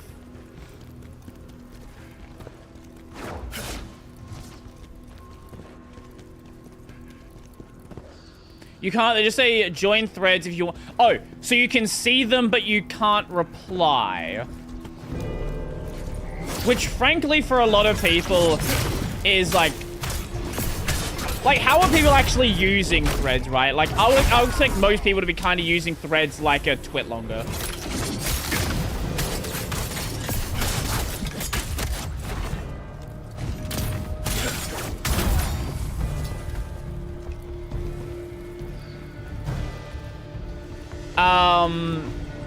Yeah, again, like, Threads active users are really funky because of it being directly tied to Instagram. So I don't know whether I could trust those numbers. Because they might be mixing up, like, oh, these are people that see Threads, but they don't have accounts, but they have an Instagram account, so they're still counted as like a partial user. Yeah, I don't know what the numbers would really be like. Can't you see I don't know if this is still a thing, but can't you see a thread without an account? It's quite a coincidence, meeting like this, in the midst of chaos, an unexpected twist. At least you could in the past. I don't know if you still can. Or maybe it's to be expected. What else remains, other than our story of revenge to be honest, I've not heard of Threads in like 9 months. Yeah, but when was the last time you heard of Facebook, right? Like, when does anyone talk about Facebook? But Facebook is still the biggest social media platform. Again, numbers get weird because it depends on how you're counting it. Facebook is definitely the most signed up social media account in the world. It's I don't know if it's still more active than TikTok. Be a shock that our fates intertwine, like a key and a lock. Because it depends, are you counting, like, hours used per day? Are you counting monthly active users? Are you counting signups? Are you counting posts? Like, there's so many different ways you can measure what is a popular platform and what is not.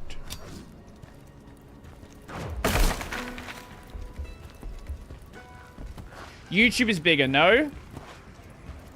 I don't... See...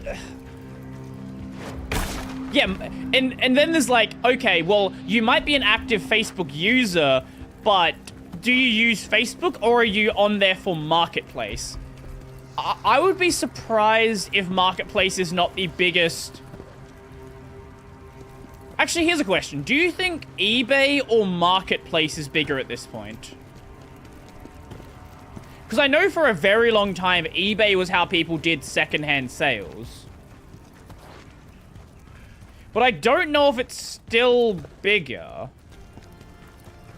I don't know, my country doesn't care about eBay. Fair enough. Yeah, I get that.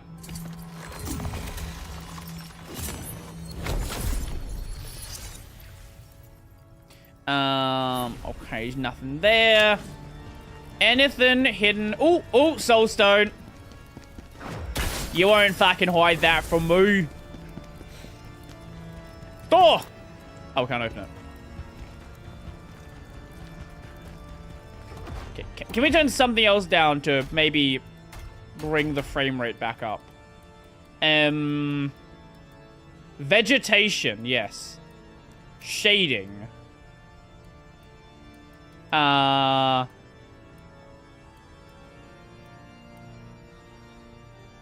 Am I blind, or are those all the same picture?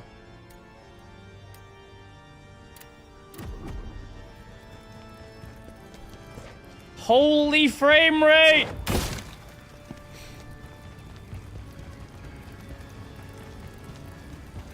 Like, me personally, I've not sold anything on market, so on eBay. I don't think I've ever actually sold anything on eBay. I've certainly bought things on eBay.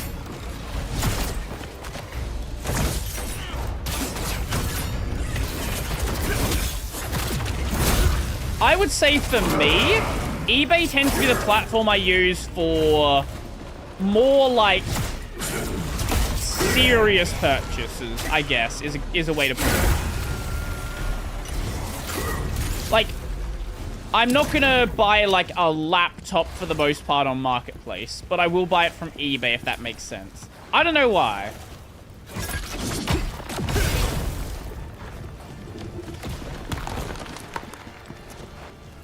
Yeah, for a long time, Gumtree was what we would use here as our main sale platform. Like the when I moved out of my family place, the first place I rented I found on Gumtree. Does Marketplace do payment systems? Ain't it just ads? What do you mean? Ain't it just ads?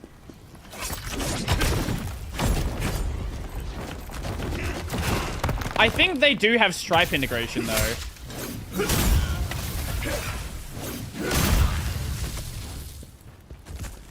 It's not a ghost town, but there's absolutely a higher chance to zero out of on Facebook. Right. I would expect people who are, like, seriously trying to sell things, not just like, hey, I just have a thing I want to get rid of eventually, but, like, legitimately running an online sales business like that, to probably do it through both.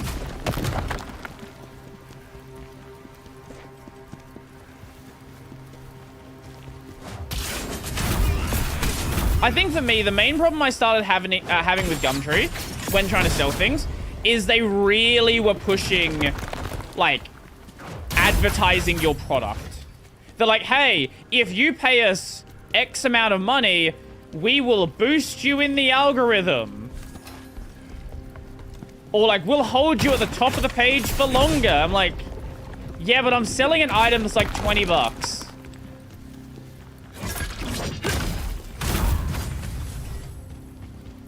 It's like, you want me to spend $15 to sell a $20 item faster? It's like, I'm good.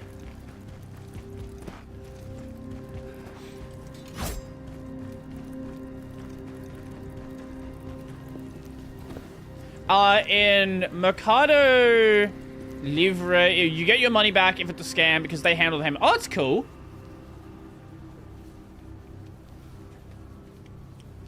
That is the nice thing about eBay. eBay has insanely good scam protection. I think people underestimate how cracked eBay is.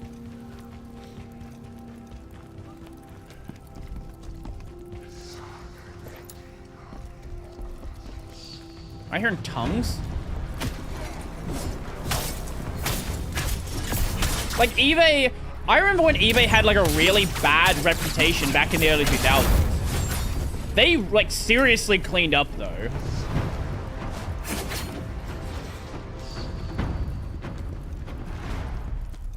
Like, most of the time, their scam protection... And this is a problem on the seller side... Their scam protection generally sides with the buyer. Which, of course, you know, if you're a seller and you're not scamming people, then you have buyers who are trying to scam you. Obviously, creates its own set of problems, right? But if you're someone and you legitimately got scammed, like an item wasn't sent to you, or I had to have the talk with my parent about fake USBs.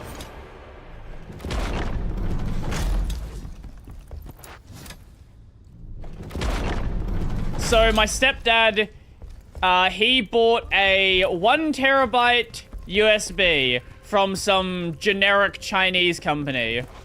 Yeah, it was 1 terabyte, not 2.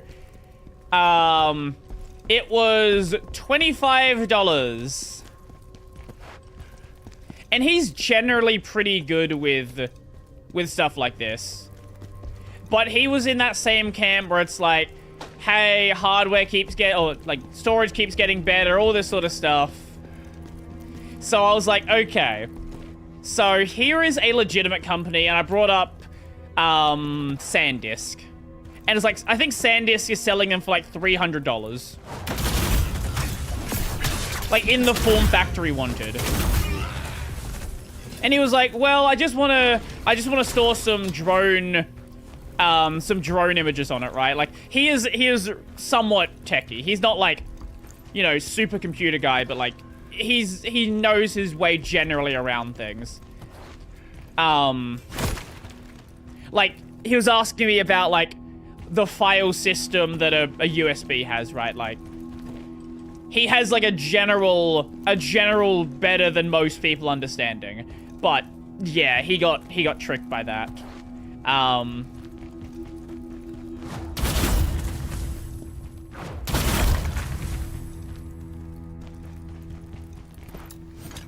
If we can have micro SD cards in terabytes, why are 1 terabyte USBs always fake and never real?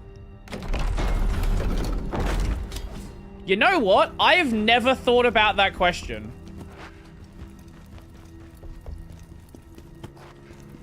That is actually a really good question. My guess is use case, right? So, what do you use really high storage micro SD cards for, or SD cards? Cameras. Cameras are very much growing in how high quality they take images of. Like, it's common to get, like, RAW cameras now, right? Whereas thumb drives generally exist for small data transfers.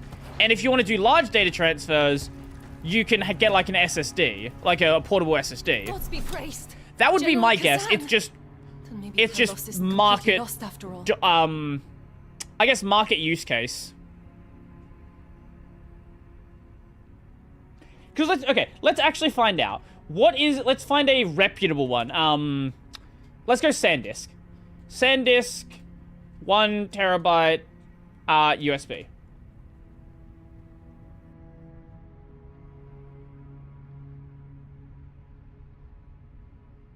Okay. We're gonna dox myself. Give me one moment. Just need to check. Yes, we are. Okay, thank you, Office Works, for fucking putting where I live there. Appreciate it. JB Hi-Fi, are you gonna dox me?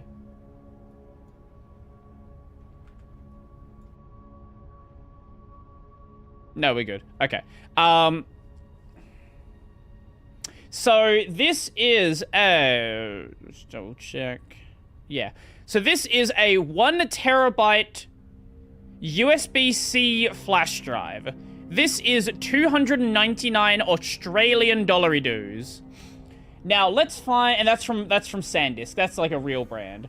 1 terabyte. Do you want to go micro or full-size SD?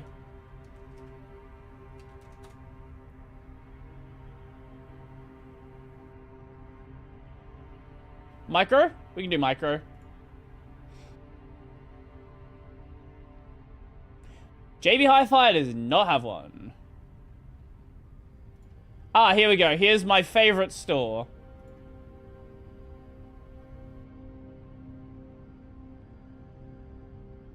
You gonna dox me?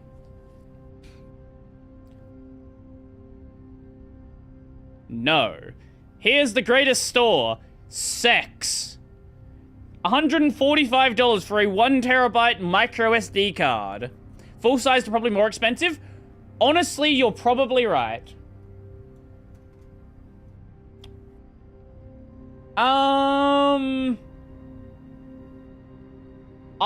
Yeah, you actually are right. Yeah, you are actually right there. What happened here? Where to even Yeah, mainly begin? because of cameras, yeah. Right, like if you're doing so I think this is legitimately what it is. So micro SD is often used in devices that you want to store a lot of things on, whether it be the Switch, whether it be wait, Switch is full size or micro? I don't remember. Steam Deck as well though, whether it be cameras. Then USBs are generally used for small data transfers, and then large data transfers, it's usually, like, if you're doing, like, a terabyte, it's temporary storage. Exactly, yeah. It began with a strange purple aura appearing above the palace. I don't think there's any reason you couldn't build, like, a 1 terabyte USB that's really cheap. People. And then the demons appeared. I legitimately just think it's that no one wants to buy them. Everyone near the purple mist, they all went mad. Because how much is a 1 terabyte, like, SSD cage? 1 terabyte external SSD. And you can get cheaper ones that are a cage. These are ones where it's all integrated together.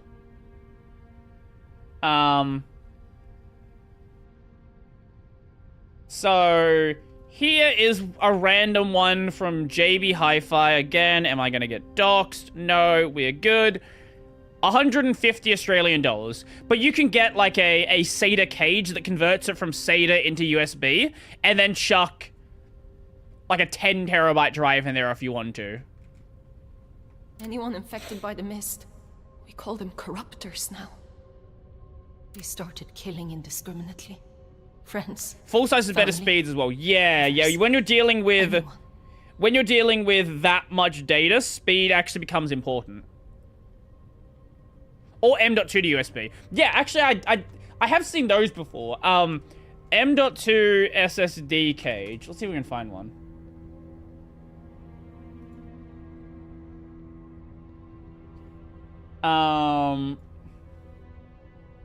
Harvey Norman, are you gonna dox me? Let's find out. Why do Australian stores love doxing me? No, we are good. So there you go. M.2 NVMe SSD enclosure. $50.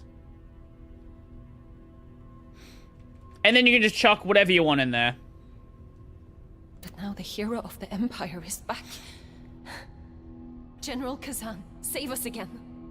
You mean like a Samsung T7? I've never heard of that, but I assume that's the same deal. Randall, I want true love. He's here in Oh. Talon. Where? I actually do still have a 1 terabyte mechanical hard drive that I got about 10 years He ago. wasn't good enough for me. Portable like mechanical you hard drive. Honestly, I think I was struggling. I want to say it's now I feel USB. I'll keep fighting. Is it hoping to USB? see It him might actually again. be USB 2. But you're here and It's I either know I'm USB getting 2 or stuck. original But I know USB this city 3. is still worth saving. Thank you, General. I want to say it was like $300 or something like that. It was actually really expensive when I got it. I didn't buy it. My parents bought it for me. And I used it for transferring anime for a very long time. Every time it turns on, it's like... And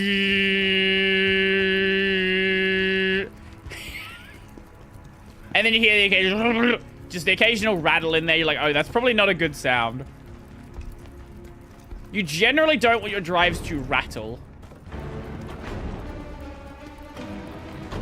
Sup? How you doing?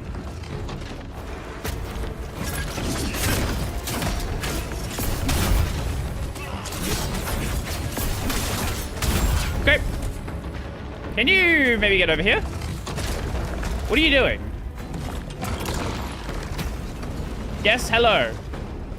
Are you gonna walk through the doorway? Wow, you worked it out.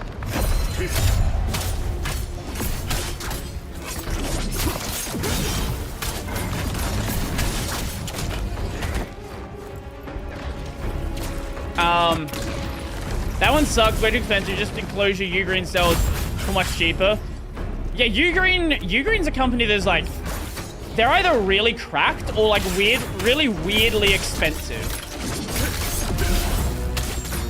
Like, Ugreen power boards, for example, they're like power strips. They're like really fucking expensive for no reason. I don't really get it. Because the main brand that people go with here is HPM. If you ever see a power strip in Australia that's somewhat reputable, and like if you see it in like a video or something, 99% chance it's from HPM.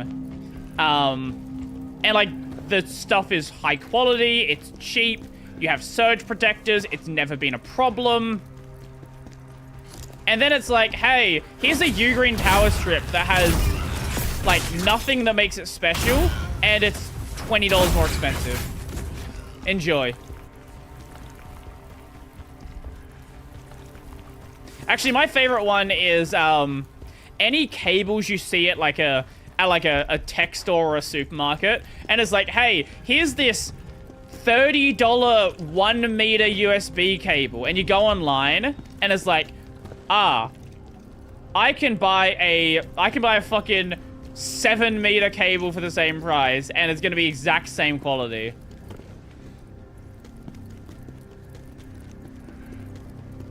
I'm scared the game's gonna do something stupid and try to like throw an enemy that jumps down at me from here. Every one of these games must have a weird parkour segment, because why wouldn't they? It's a Souls-like. What is in the box? Ghost Twin Blades. Used to awaken Conrad the Swift. Wait, there's still things I've not unlocked? Right, okay. Shah. And over here.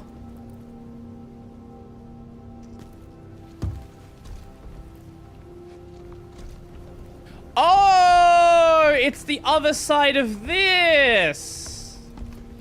Ew. Ah, yes. Thank you, game, for locking onto the wrong thing. Very much appreciate that.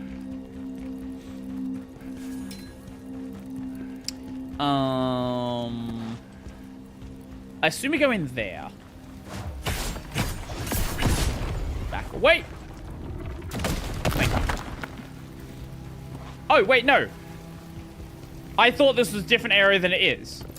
Is this leading us into the church, then? Yes, it is.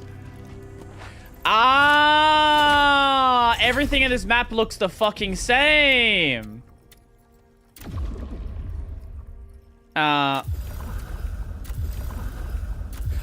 it wasn't new things. It was like upgrades. Okay, okay. Let's take that one.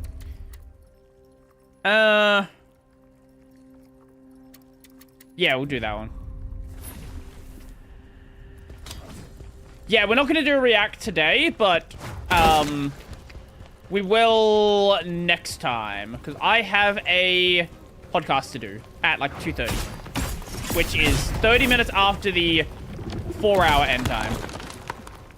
So I'll probably dip out a few minutes before that to chuck some food in the oven just so I can have something to eat. And then, yeah. Do we get a leak as to the guest? I did mention it earlier. I'm recording with the developer of a local indie game called Dungeons and Dining Tables. It's like a mix of like roguelike dungeon game and Animal Crossing. I'd meant to bring him on last year, but that didn't happen. I don't remember why. What the fuck are they doing? This is what happens when you see two children fighting. No, give it back! No, you give it back to me! Woo! Will tomorrow have a long react? We'll see. We'll see. Kind of depends on what happens with Ren and the game.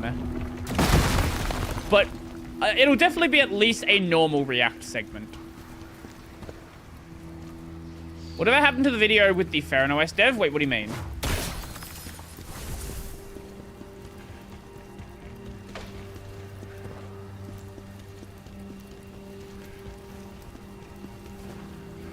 What video are you talking about?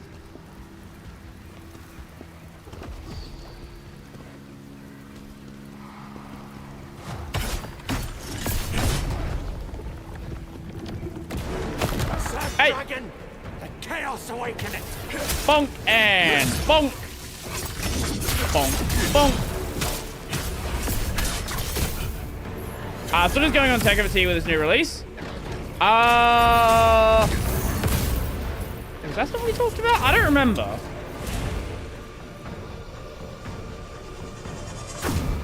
Ola, how are you doing? I feel like that might have come up at some point, and then maybe schedules didn't align or something like that. Or I forgot. Also very possible. Also incredibly possible. I have had to, like, there have been times where I've reached out to people again after, like, 2 years. We're like, hey, remember when you said you were going to come do the podcast? Well, I forgot. So, you want to come do the podcast?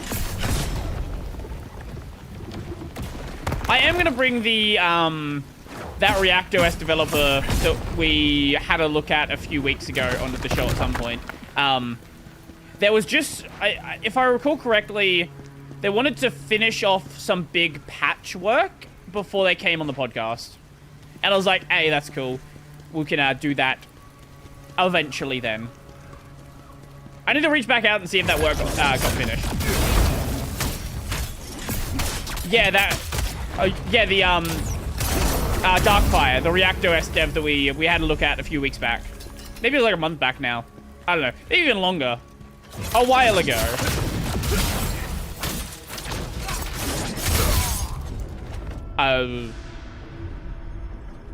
Also, the developer of Opera's, that like Windows to Linux conversion tool, I did reach out to them, and that'll happen hopefully eventually sometime. They had some other things they wanted to work on first.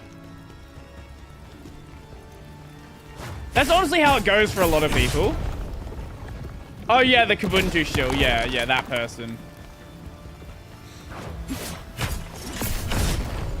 Still don't know why Kubuntu is the distro they went with, but we'll find out eventually. And let's go. Oi! Meant to target that one. And then we get that out. it's a weird choice nowadays, right? Like, I think a lot of people have realized the value in faster moving distros ever since like Linux gaming became a popular use case, right?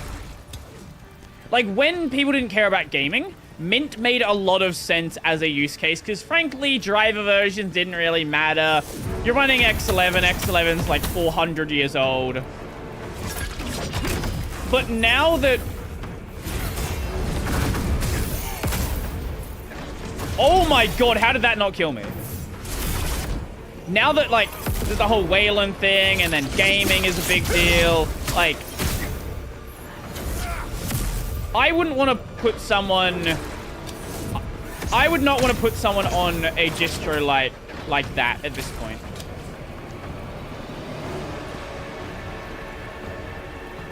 You gonna do something?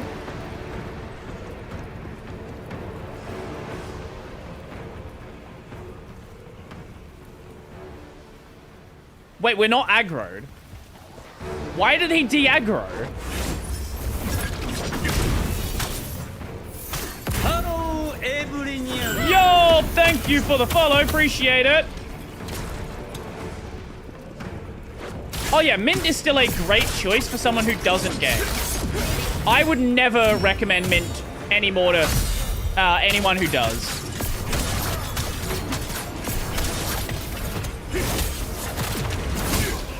Right, yeah, it's not just a Ubuntu-based LTS squatter. Yeah. And I think that's what has helped Fedora become more popular. Even though, obviously, Fedora has issues with, like, NVIDIA drivers, right? Because of Fedorisms. But you do at least have that, like, general... if you're not an NVIDIA user, you use AMD, at least you have driver versions for that, update kernel, updated software in general.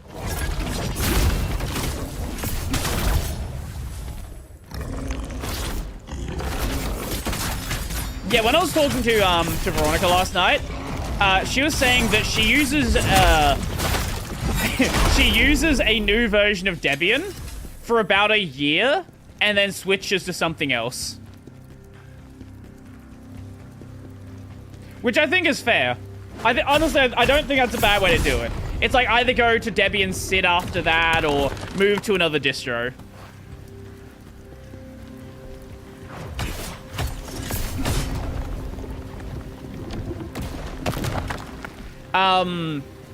What is Linux Mint progress reporting Cinnamon to Wayland? I've not checked in on their progress in a while, so it's hard for me to say that. Yeah, no further news about it. It's just kind of is there. That's what I pretty much would have expected. You'll probably hear more. Like, it's one of those things where it'll be ready when it's ready.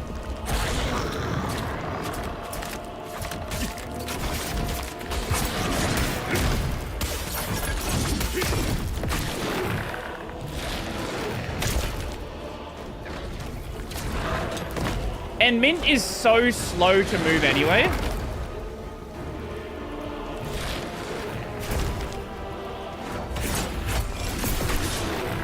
No!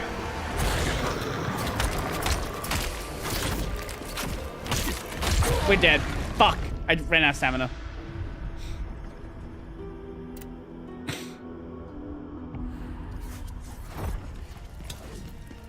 Mint also should be taking their time to get it right, since a lot of their users don't care about display protocols. A lot of their users don't care about up-to-date software. Mint is the opposite of Fedora. They will never push to break the UI. Yeah. Like, you're never gonna have a... Like, I genuinely think that you're gonna be... Like, even when it is ready, let's just say it's, like, perfect, right? Like, even when it's perfect, I do think you're probably still gonna see... You're probably still gonna see X11 Cinnamon around, probably for, like, the next 10 years. And I don't think that's an exaggeration.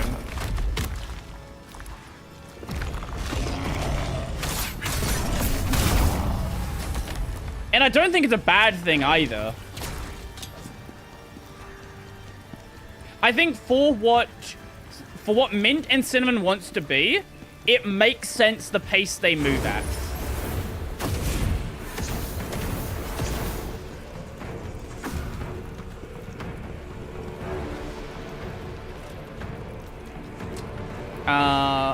Okay, yeah, this...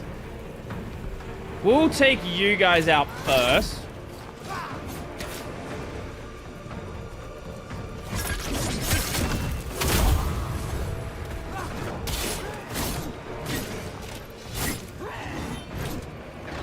Almost fucking cooked it. Okay, and there we go. Okay.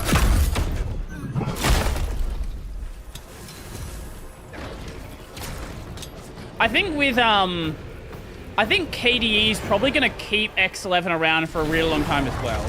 Not for the same reason, but, like, KDE really wants to make... They really want to make the X11 side... Oh, sorry, the Wayland side as good as possible before the, full migration happens. And this is why... It kind of annoys me when I hear people talk about, like, when people talk about issues with Wayland and like, oh, Wayland's moving too quickly. They're trying to force it onto us. It's just like, no, that's not at all what's happening. Stop using GNOME. Right? It's a lot of people seem to be looking at Wayland as every bad decision that GNOME makes. That is Wayland in general. It's like, no, just go support KDE. Go support, if you want to take a really conservative route to supporting Wayland, go support KDE, because they're probably not going to drop X11. I would be surprised if they drop it during Plasma 6. Genuinely would be surprised if it's dropped during Plasma 6. Like, I've spoken to some KDE devs, and that's pretty much the direction they are taking. Like, there is no formal plan to drop X11 at this point. Like, it's gonna happen. They're not supporting it, but they want to keep it there. And this is, I think this is a big distinction between GNOME and KDE. GNOME wants to sort of push their vision forward. KDE wants to make a desktop that everybody can use. Khazan and Ozma killed that damn dragon. Why was it brought here?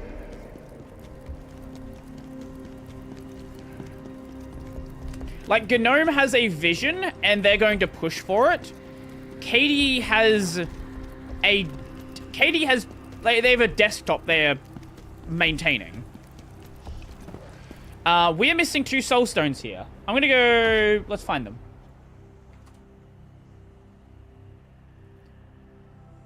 What's this mission called? This is Fall of the Empire.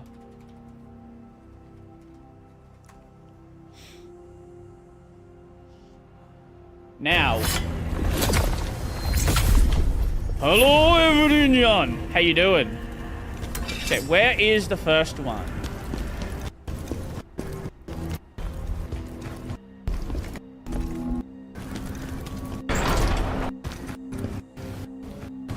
Okay. Oh. You find one? From Old Town to Blade Nexus. Oh, from Old Town Blade Nexus. Okay. Where's this?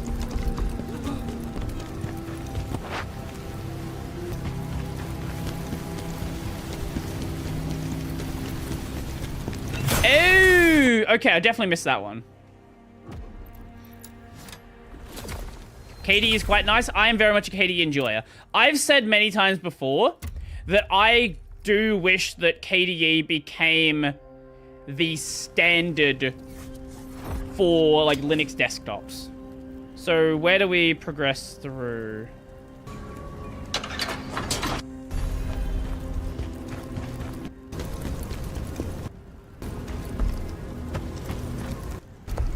Okay, let's...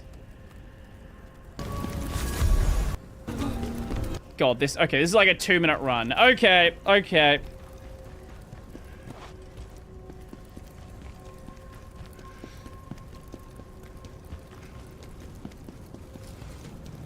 Well, this is gonna take a little bit. We're in a desperate need for a GNOME dev ego check. I thought that's what was going to happen when some recent, when a recent GNOME blog post came out. I was sadly mistaken, but I do very much agree.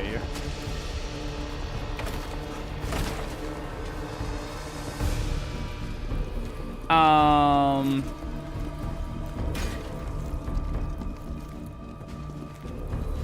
God, now trying to navigate through this area again. You would think after coming through here once, I would know how to get through here.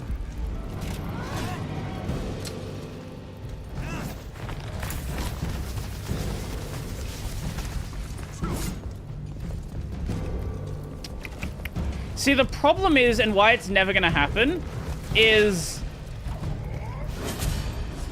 what you tend to often see is anytime issues with... Okay, yeah, this is the right way. Anytime issues with how GNOME devs behave is brought up, it tends to get turned into, why are you harassing us? Like, I have seen so many cases of this where discussions end up being like, oh, well, it's not, like, I will tell you a legitimate discussion I've had with a GNOME developer, an unnamed GNOME developer. I had a discussion about how, so the issue was about like GNOME developers getting harassed, and the person I was talking to legitimately said it's a bigger deal when it happens to GNOME people because GNOME people get harassed more often, and there's a lot of people with mental illness in the GNOME ecosystem. So it's like, it's more important when it happens to GNOME people, even though the same, like, it's generally the same kind of people that that get harassed in the KDE space. Wait, what? Yes, this is a legitimate discussion I have had with someone. I am not memeing.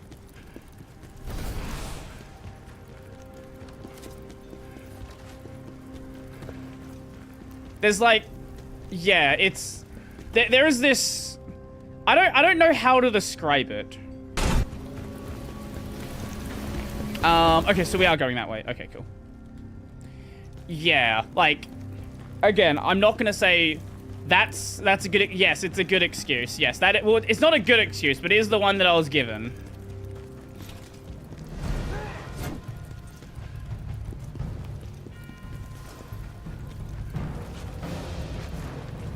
Like, there is a, I do think a big part of the sort of GNOME ego is in the fact that GNOME has been kind of the default desktop for such a long time.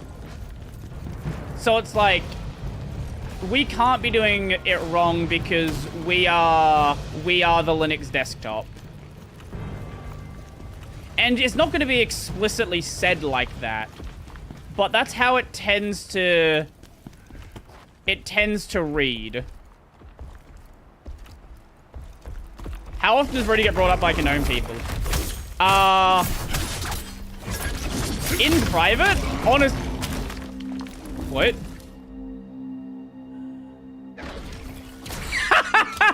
Okay, apparently you can stand here. I think we just have to kill ourselves. Right. Okay. Amazing game. I love it. So where do we actually go from here?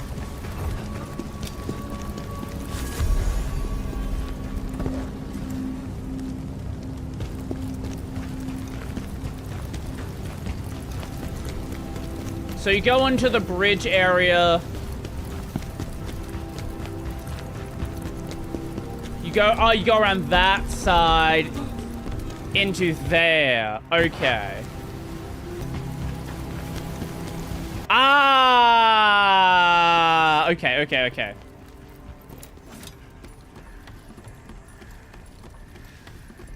I'm out of pizza. What is your go-to pizza? I don't know if I've ever asked you that.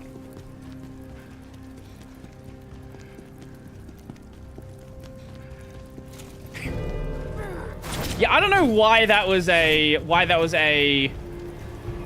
spot you could stand on. Local, I mean like I mean toppings. I agree. Local places are generally way better than like some big Pizza Hut or Domino's chain. It has everything. What is everything for local? Because I know different places do different things in that regard.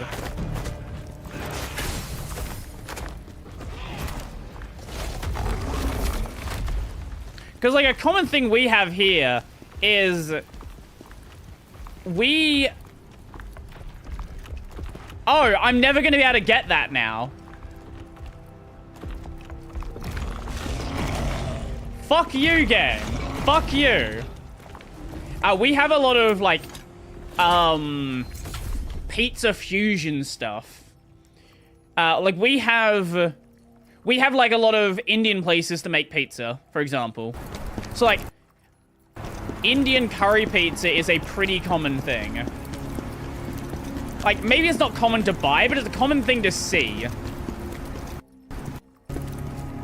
Aussie pizza, bacon, egg, cheese. There are definitely places that will do that. Honestly, I'm pretty boring and usually go for, like, barbecue chicken.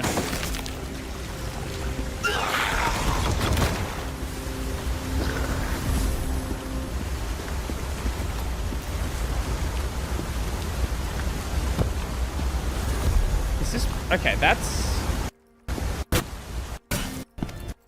Ah, that's the waterfall one. Okay, yes, I've got the waterfall one.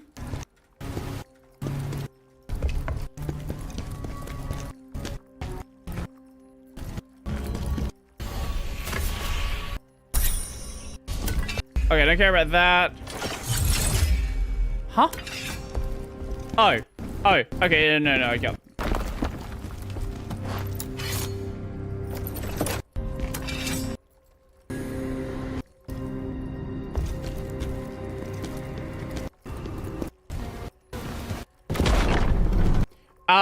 We've maybe seen, like, 3 soul stones.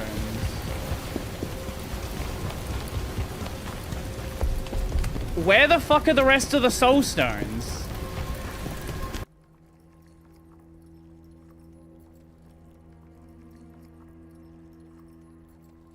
Wait, I'm so confused. You didn't show all the fucking soul stones. Twitcheroo Bible Thumb? Wait, really? Why the fuck you remove Bible Thumb?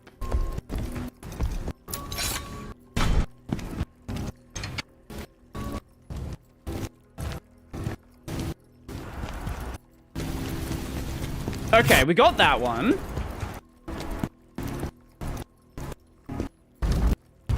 Need to find...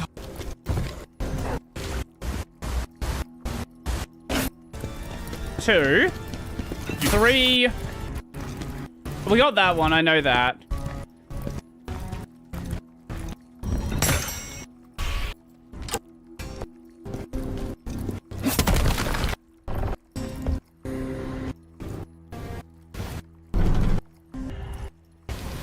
Where the fuck? Wait, I'm so confused.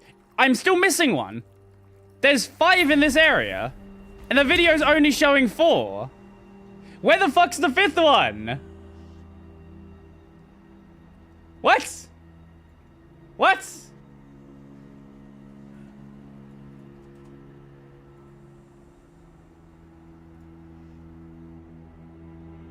Okay. Fextra Life.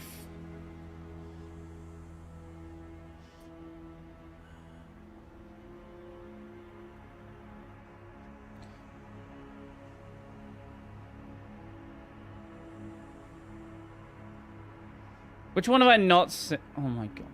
This map, this fucking guide is horrendous.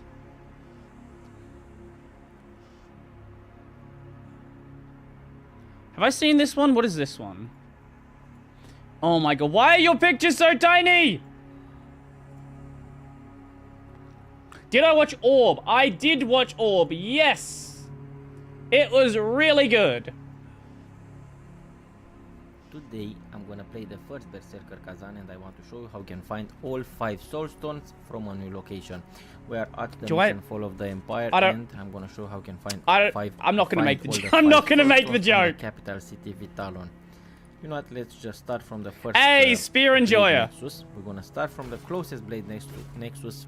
Oh my god, there's one at the start of the area. Was that shown in the video and I missed it?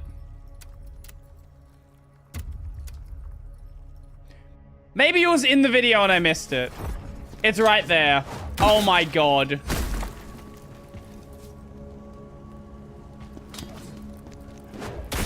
Well, we got it.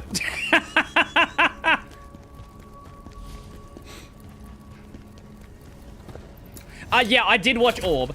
I was kind of iffy on like the last, what, 3 episodes? Like the switch over to, I don't know what was happening at the end. Where it was like, oh, hey, the entire series didn't happen. That was all just like a book. Like, I'm never a fan of, you know, it was just a dream. It was just a book. Like those sorts of journeys. Unless it's like established from the outset that that's what we're doing. Like Ys. Ys is a great example. Ys is a retelling of Adol's journals, but like that's very well established at the start of each game. Is it truly Hismar? See where the chaos energy is going. There is much danger here. Good. It's all just deja vu now. Investigate it. Deja vu. I've been in this place before. What? Are we gonna fight Big Dragon? Dragon is nuts. It's been a while, old friend. Which is why I hated the quintessential quintuplets ending. I hated the ending because I watched the anime, and the anime cut out an entire fucking arc.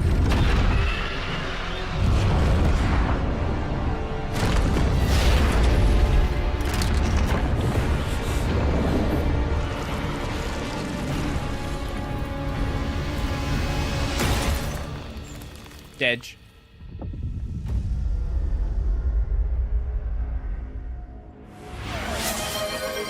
I copied the toppings from the website. Mozzarella cheese, pepperoni, ham, chorizo, bacon, beef, Italian sausage, mushrooms, green pepper, onion, pineapple, tomato, black olive. Okay. I could do without the olives and the pineapple. I'm not a pineapple hater, it's just not my go-to.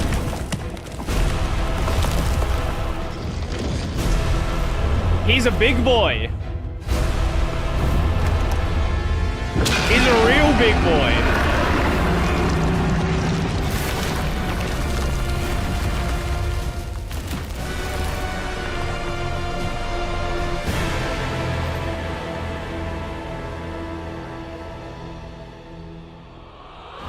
Now, how is this fight gonna work? Kill you as many times as it takes.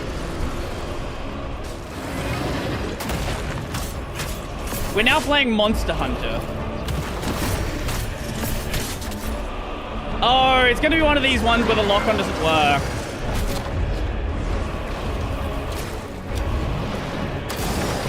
Why can I not lock on to the Huh? You can't die, mortal. Not until we Full health bar? Really? Really? Okay. Sure. This is gonna be an interesting one. This is gonna be a very fucking interesting one.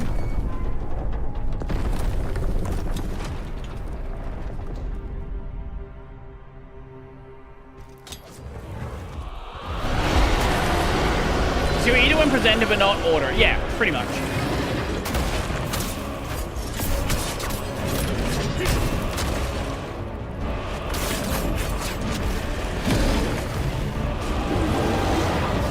I wonder if I can block it.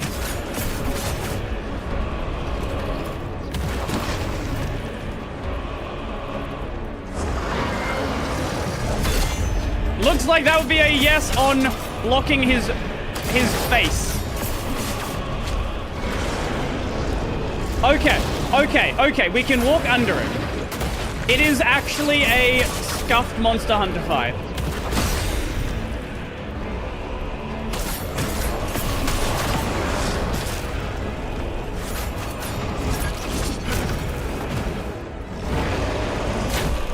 Oh, he even does... oh, God, he fights like a Nergigante. Just like, not as scary Nergigante.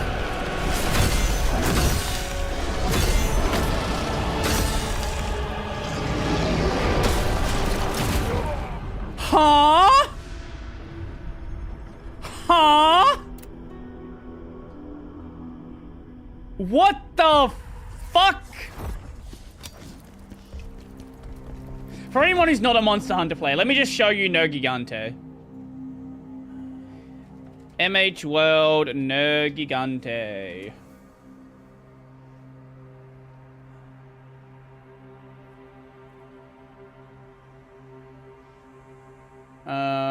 You know what? Here's a 2-minute run of Nergigante, sure.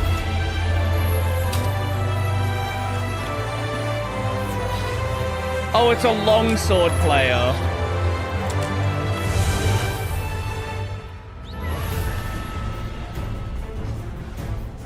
This probably isn't even going to be a good representation of Nergigante. With how just insane this is going to be. Oh, you barrel it. Oh, okay. Yeah, this is definitely not going to be a good representation. Yeah. Basically, Nergigante is this, like, dive bomb attack. The ultimate weeb weapon. Yeah, basically. It has this dive bomb attack where if you don't dodge, you will die. You will die. Like, it's not a question of you might, you will. Unless you have, like, hyper overspec gear at the time, you will die. And even then, you can't really overgear that much in Monster Hunter. At least, unless you're like, going back and doing world monsters with Iceborne gear.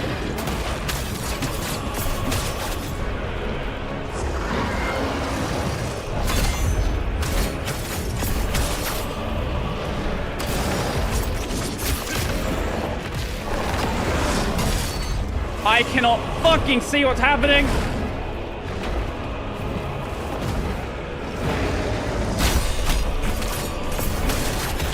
This is gonna be peak. The enemy is way too big to be a good fight.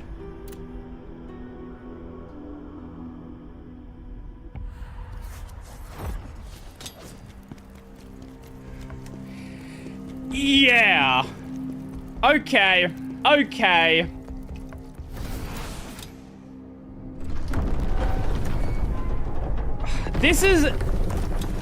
I think this is like the two problems with a beast enemy at the same time. It's an enemy that is way too large for the camera, and it's also a beast enemy. Honestly, I think it being a beast enemy is less of a concern for this fight than it being just fucking massive. Like, beast enemies that I mainly have a problem with are like the monkey in Sekiro. Because they just move really weirdly. This one moves in a way that makes sense. It's just the camera does not support this fight. And I get it, right? Like, scale and all that, but I want to be able to actually fight it. Okay, so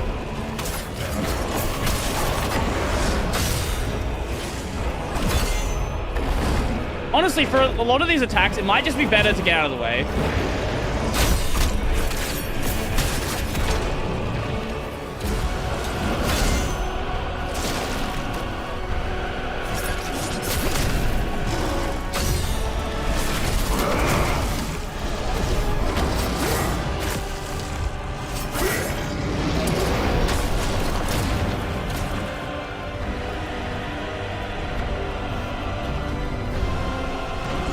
I hope this is a situation where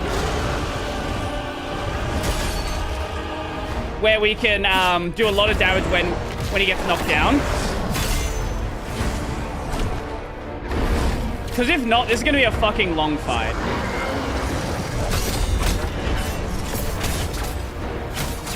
And it's not that at all. What? What? Oh, we can do it there. It does like 20k. It's not really that much. This is going to be a fucked fight. But it might just be a single round. There's at least that.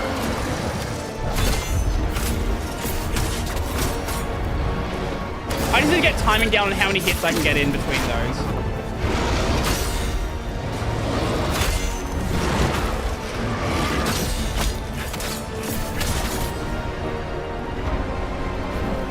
We are going to be here for a bit. Not because it's hard, but because they want to give this guy way too much fucking health. Oh! Oh, lovely. Yes.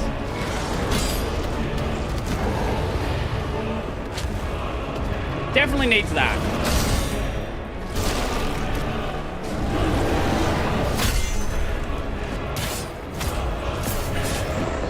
This is not epic. This is not an epic fight at all. This is just a bad fight. No, this is... I actually do think this is the worst fight in the game. Because this is probably going to be like a 10-15 minute fight with an enemy that hits you way too fucking hard. If this has a second stage, like, I'm just going to do a summon. Like, I don't care if at that point.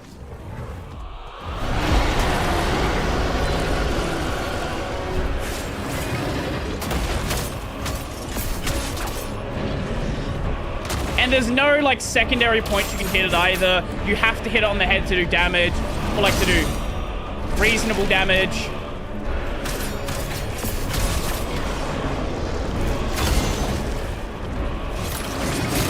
Like, the reason why this works in Monster Hunter is there is, like, you can, like, damage bits of armor, right? And you can turn those into weak points. If you don't have that, you just have a really annoying fight. And maybe you can do that, but it's just not clear that you can.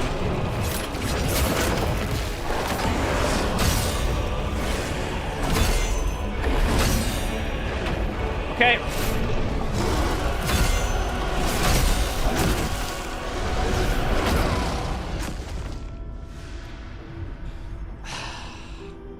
And the other problem this one has is it has tons of effects. So when they swing, there are chances that you'll be in a position that you can't see anything.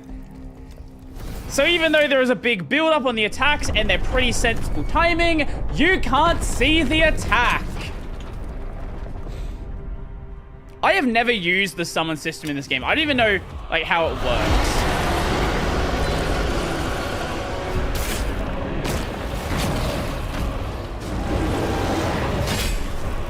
Okay. Like, it would be cool if when you blocked him, there was a situation where it did, like, what do you call it? Like a stagger. It was like, oh my god, how did you hit me like that? And it's like, you like block some big attack and he just gets knocked down. Like most of the other enemies in this game, except apparently the really big one that needs it. Like, look at how little that fucking does, you don't hit his head.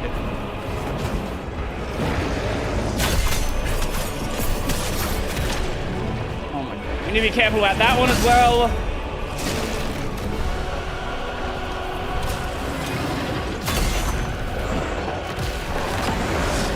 And then that we kind of just want to get away from him with. Okay. I will say I do appreciate the fact the arena is massive.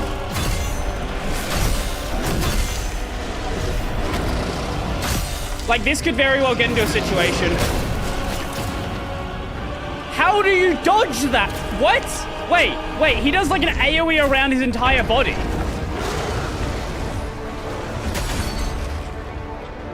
What? What?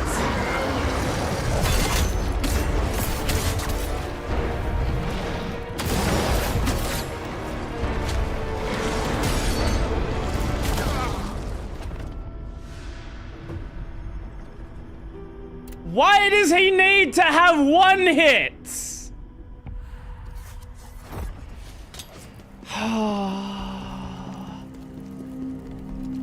This is the worst boss. Genuinely, there have been so many cool bosses in this game. This epitomizes everything wrong with Souls boss fights. Every single thing wrong with a Souls boss fight is right here. Hitting way too hard, the camera not being suitable for the fight, not having alternative ways to do damage when you can't see the attack, when you can't see the enemy. Like, everyone wants to be Shadow of the Colossus, but they don't know why Shadow of the Colossus works.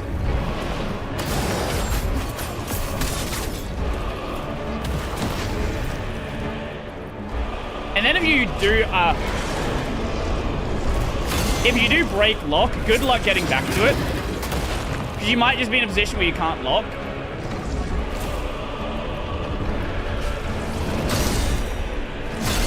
Okay. Okay, I guess it does give you like a minor stagger point.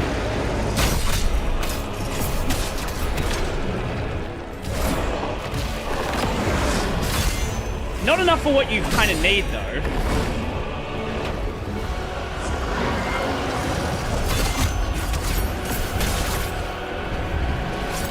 Okay, I think that one gives you like a bigger thing.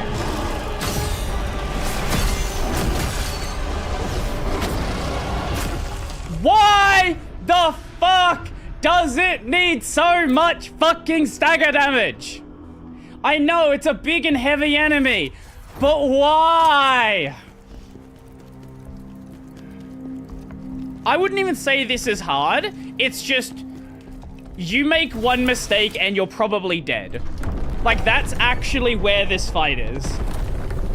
It just feels like an unfair fight.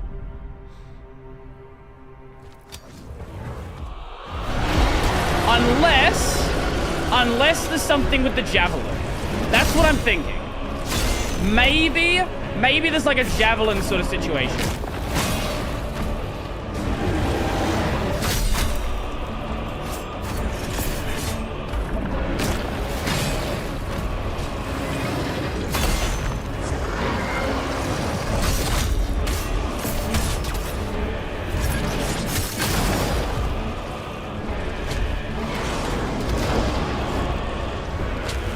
What?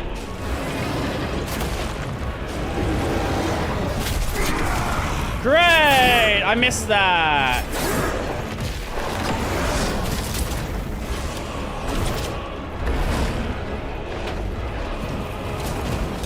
Okay.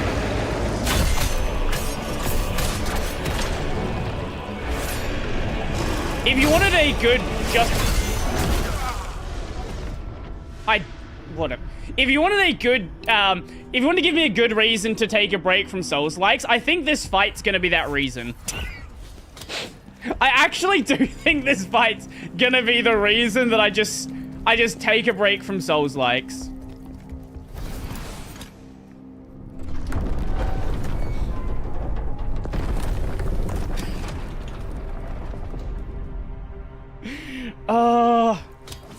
I'm gonna be very happy to be playing Metal Gear Solid.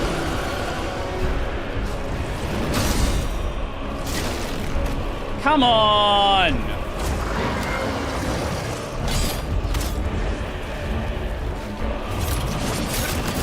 Or Yakuza 6. Yeah. Why can't I lock on?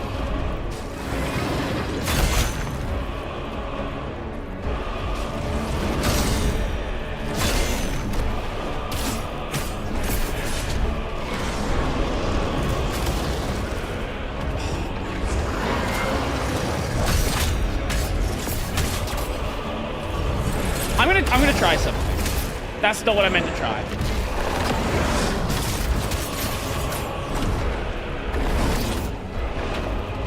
Okay. Come on! That was the right timing!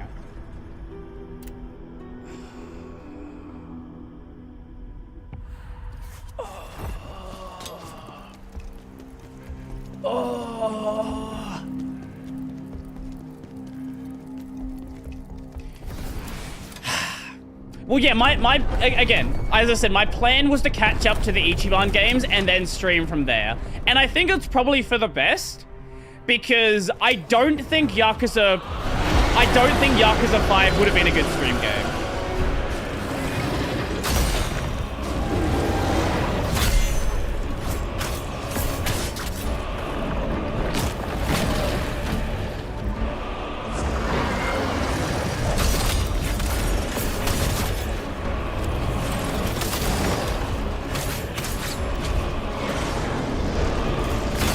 Okay. Can I get out here, please? Yo, VSAM, how's it going? Welcome to the worst fight in the game. Fuck you.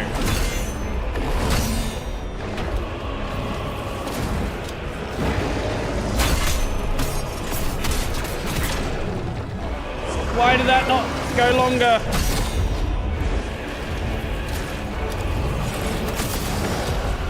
I think the javelin might actually do more damage.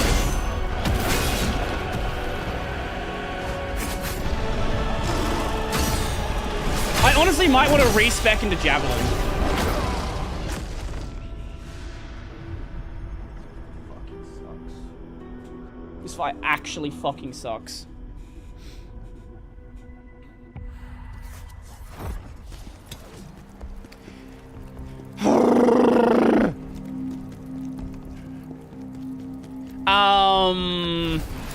What, 6? No, 6 is... Yeah, 6 is the first one with the new engine. 0 and Kiwami 1 used the older engine. Yeah, 0 and Kiwami 1 used the older engine. 6 is the first one, a Dragon engine. Kiwami 2 uses, Dragon engine. So you're gonna get to see the fun of Kiwami, a Dragon engine ragdoll.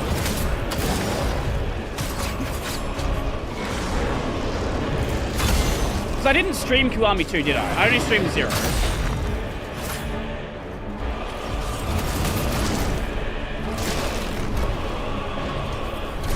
Like, every time it's half the fucking health bar.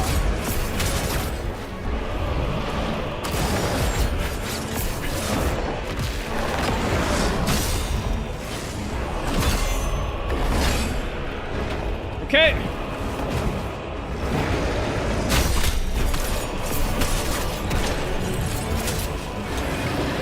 Yeah, I actually might want to respec into javelin.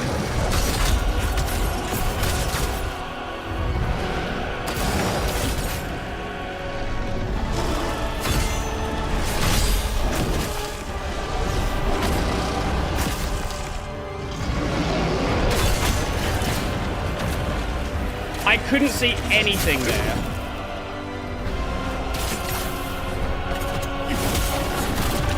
Jesus Christ. Why? And I was gonna do laser. No, it's gonna do other dive bomb. Okay, that's fine. That's fine. As long as I block it and don't fucking die.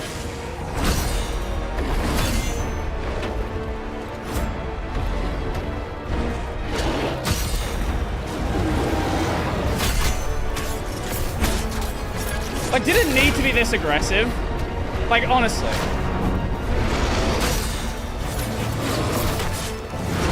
Like, would it not have been fine to have just, like, some big enemy that's big and scary and cool? Would that not have been fine? Did it have to be big and hit like a fucking truck, and the camera doesn't work, and everything else is wrong with the fight?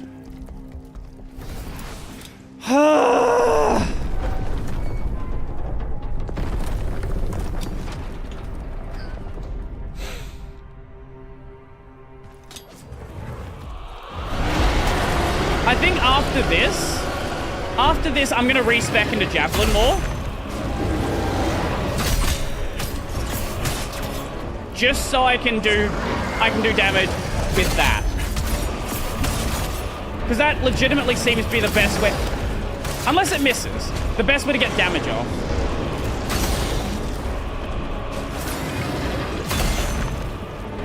Okay.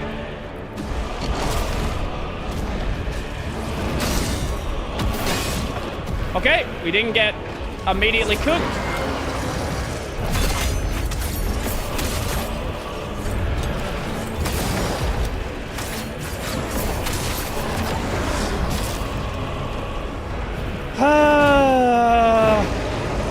Okay.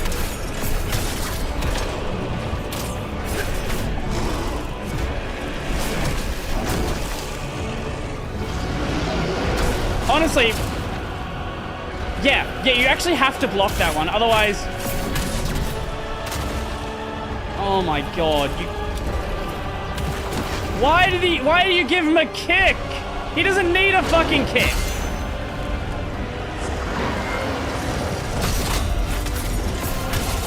Okay.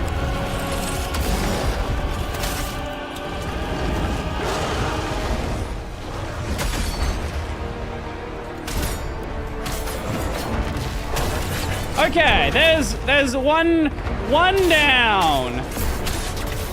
Only 30 of these to go.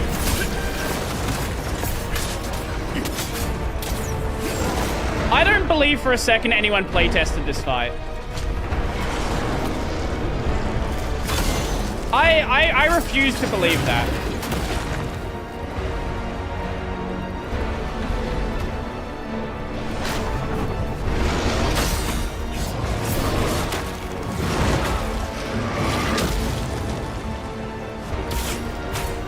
Like, there's no world where that happened.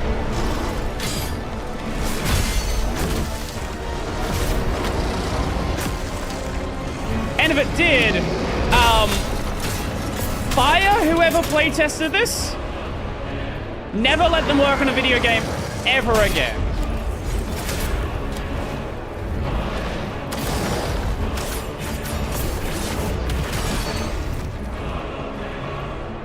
I will say this is probably the furthest we made it into the fight, which isn't saying much.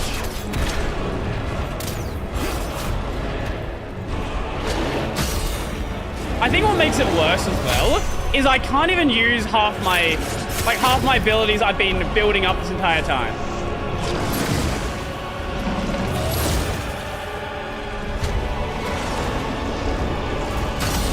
Like, I can't use my big combo ability because it takes too long to build up a combo.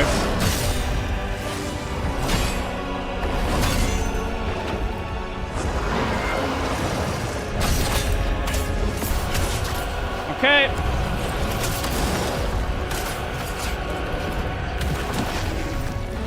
We're almost 2 down.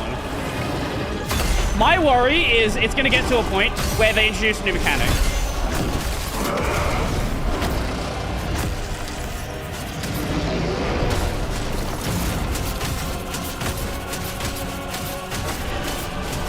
That's actually my worry.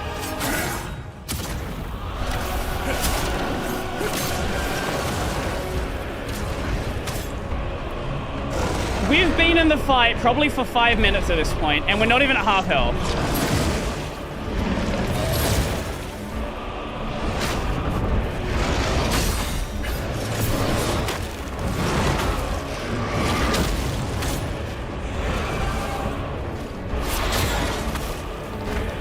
Why?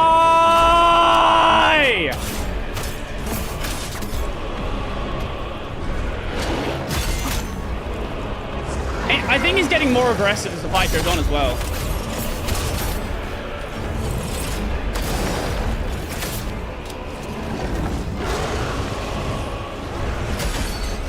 The fight's making more sense, but it's still just... I like one of the complaints I did hear about this game is the boss fights. Some of them just have way too much health. This, I think, is the first one where I do agree that that is a problem. A lot of the other ones I felt like, not really. But like here, yeah.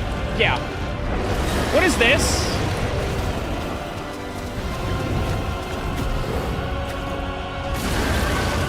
Why? Why does he need to do more things?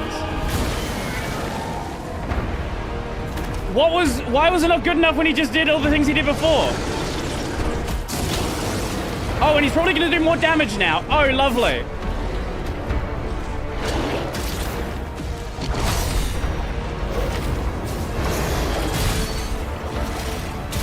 Oh, yay, it's got an explosion on it. Oh, and it does chaos and AoE damage. Oh, wow. Who the fuck did this? Why does it need both chaos and AoE? What the fuck are you doing?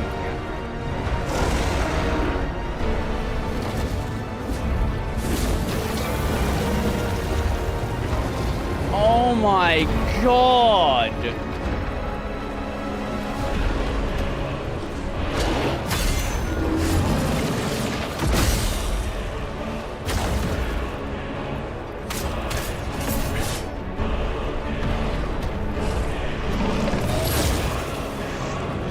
Okay.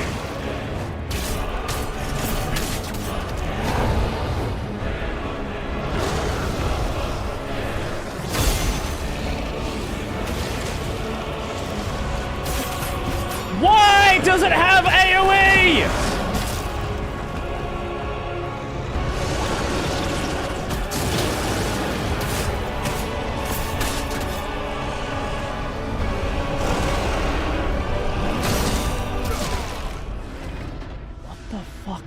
What the fuck? Why the fuck does this exist? So, okay. Base stage, it does half your health bar and does 5-hit combos. Then second stage, it has an ability to lower your max health, and that attack also has AoE that stays on the ground for 5 or so seconds, and it does all of the stuff it did in the first stage. Oh, also it has a laser attack as well. Oh my god.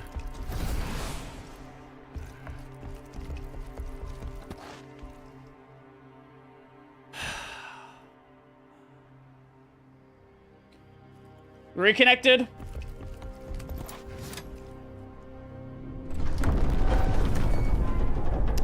Jesus Christ. I think our main... Alright, I was going to respec the Javelin. I forgot about that.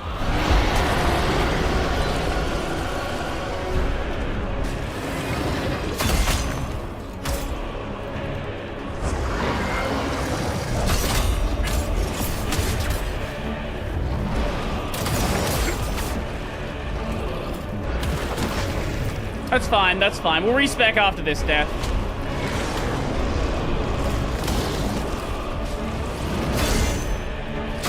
Okay.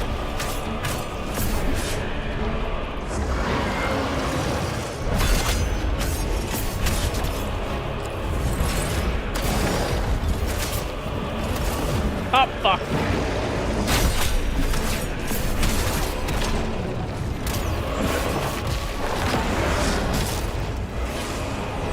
And the oh yeah, right, I can't forget about that one. The AoE also has a flame attack, where if you don't block it, you will get hit by flames no matter where you run to.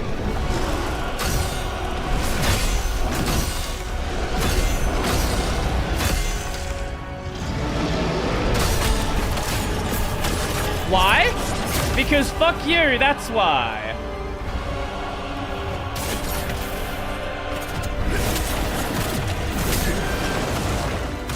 specifically fuck you in particular.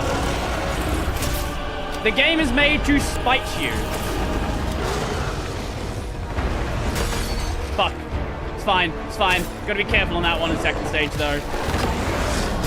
At least, it probably is not gonna have a second health bar. You know?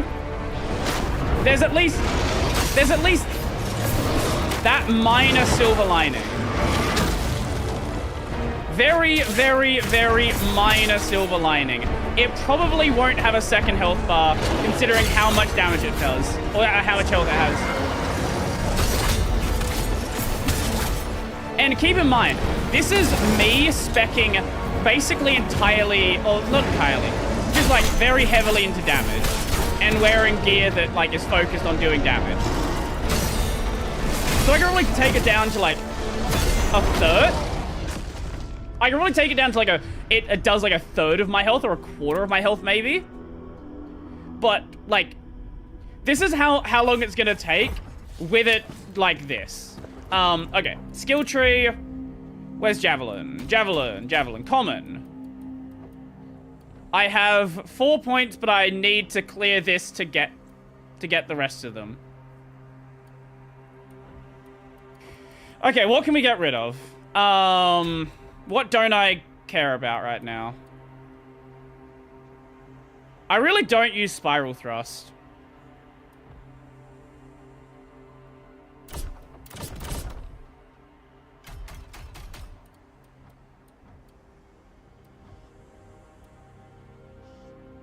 We don't care about undead.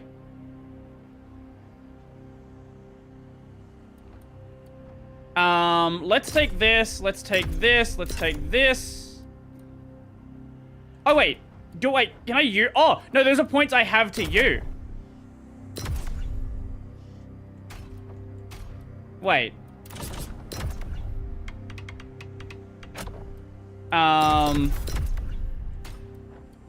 Wait, did I unlearn the one I was actually using? Yes, that is not set to a button. There.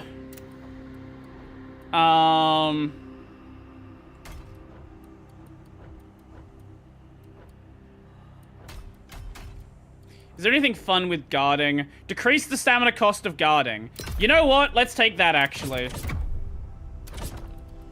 Decrease stamina cost of guarding. I don't really care about any of that.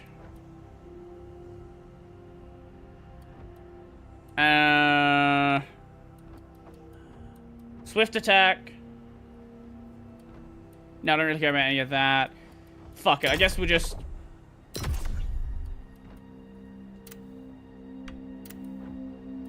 put that one on there, there. Okay, I'll be back in just a second. I saw a meme answer on a Reddit asking for tips on this boss. Reply says, tips to Hisma, uninstall the game, eject the game, hit with a hammer. I like that answer. I like that answer.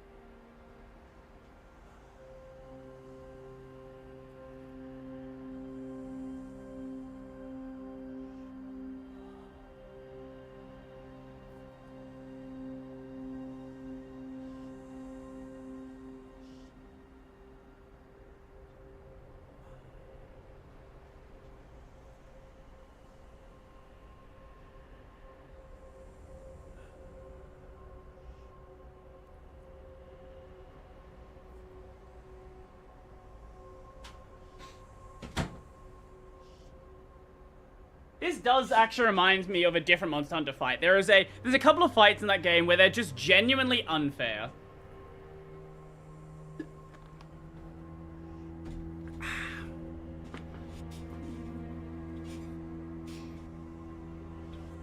Like, some of the Elder Dragons are just genuinely... why is that not bound? Oh, sorry, that was RB. Okay. I didn't know you could have 2 sets of skills. That seems like a waste. It seems like a waste of points to get every single ability.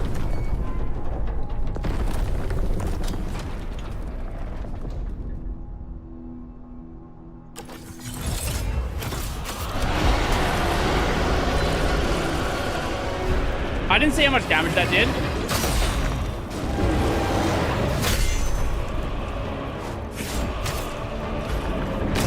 Okay, wait.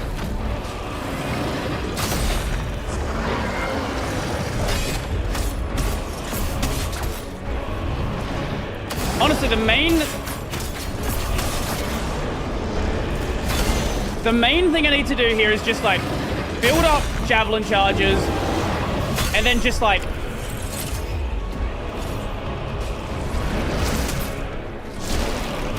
try to hit him on the head. Because now we can do charged javelin strikes as well.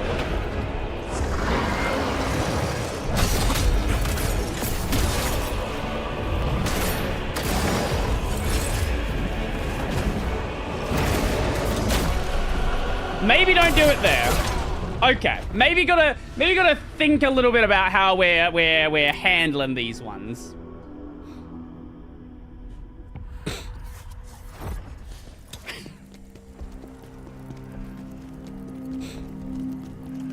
I think the safest point to get it is after he does like, anytime he does like a ground slam, you can generally get him with a hit there.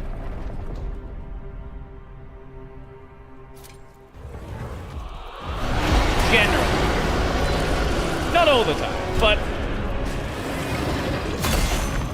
also I check who I've got as my Phantom. Because it might be someone who's maybe a better fit for this fight. So I think I have the Brink. Actually, yeah, no, I have the Brink dodge one equipped, which definitely is not a good idea for this. Yeah, that's definitely not a good one for this fight. So I'm not really Brink dodging at all. I'm perfect blocking and javelining. So it's effectively I don't have it equipped right now. Like that's pretty much the only time I dodge when I'm like in a fucked up position. So when I die this time, you know it's a fun time when I'm not even like convinced that I'm gonna. It's not even like I'm gonna like meme win. It's just like, no, when I die this time.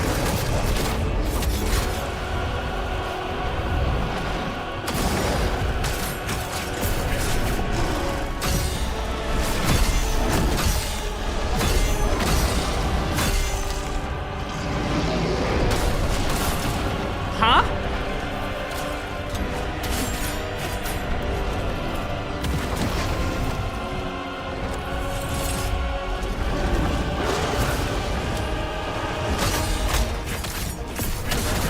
Good job, Brody. Good job.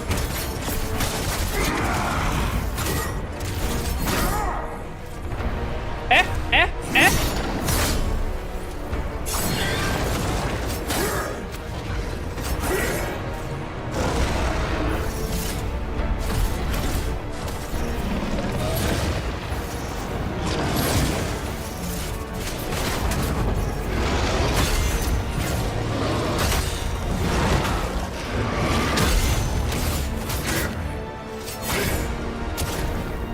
Okay, that's something.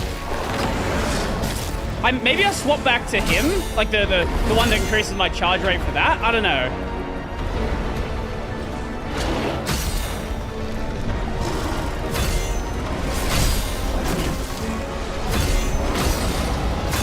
It's certainly an option. Why is there like a secondary attack there? And I miss.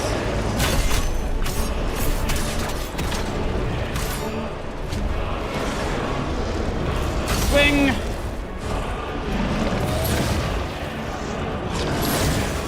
I will say I'm like I'm definitely doing better now.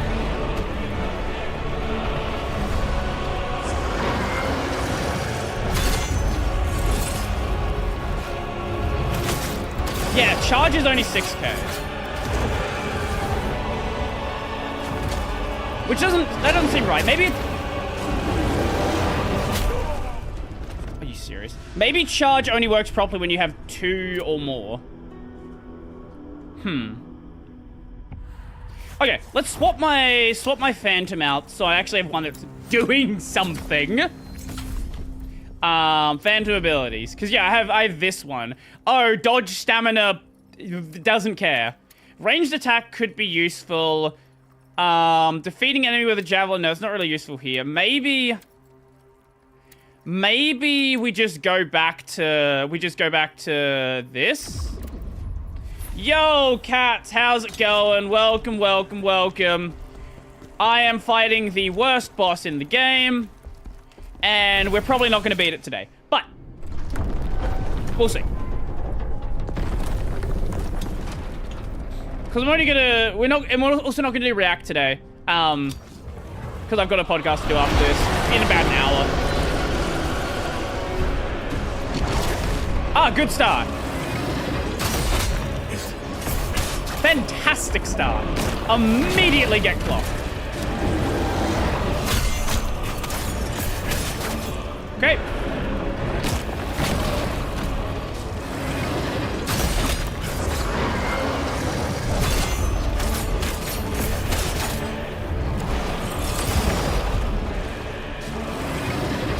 Ah, okay, charge does need more than one.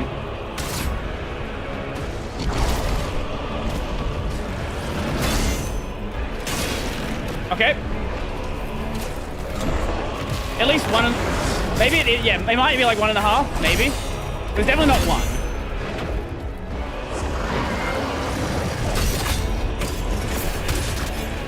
Okay. Yeah. 14!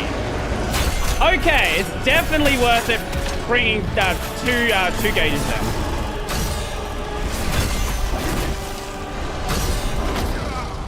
Okay. This looks fun. I don't know if that's the word I would use, but it's certainly a word you could use.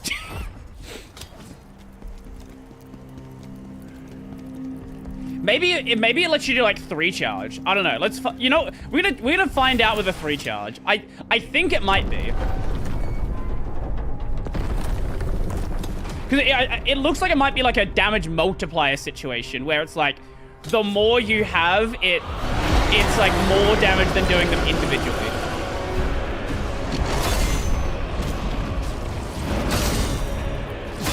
It's just where are you going to be able to do 3 in most cases?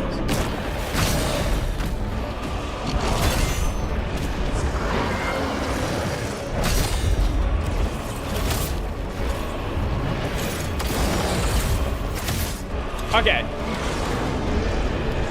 I'd not meant to use up one of them there, but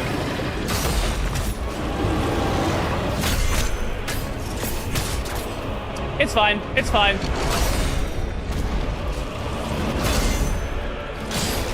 Way too early. Way too early. It's fine. It's fine. It's fine. Why did I get hit before? I don't know.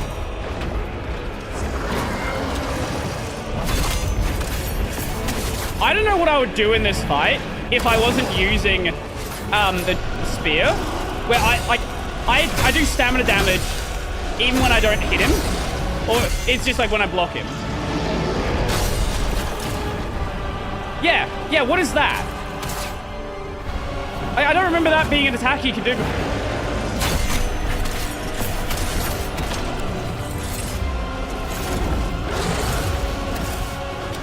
Why did I try to do that when it was in the air? That was not the time to do that.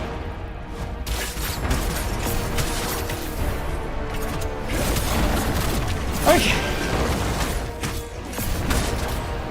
We're making progress, which is all that matters. At the end of the day, at least... Huh? Huh? Why did I get hit by that? Usually you can stand under him and you don't get hit. Yay, the game's changing the rules. I love that. That's my favorite.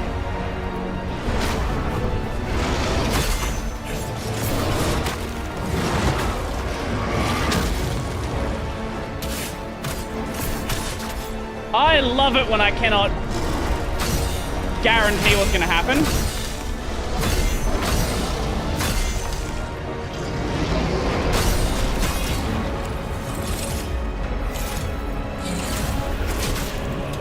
Was that not a 3-charge?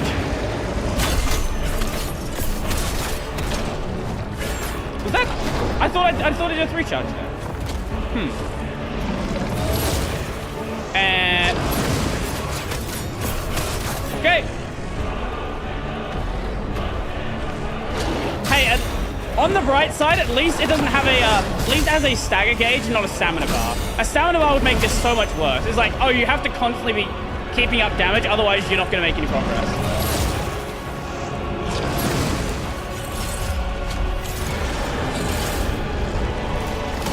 And we missed the attack. Lovely. Okay. One thing I can say is at least with how I play, no one would ever accuse me of like faking gameplay. Like there's no world where that would happen.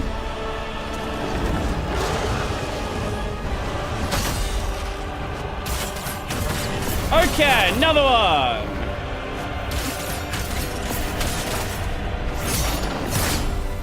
Woo! Down to half health. Half-ish. Close enough.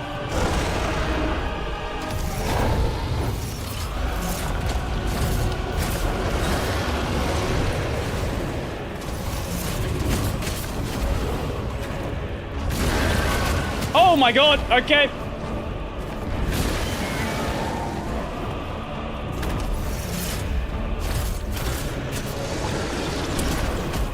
Oh my god, that was the worst possible point to fucking untransform.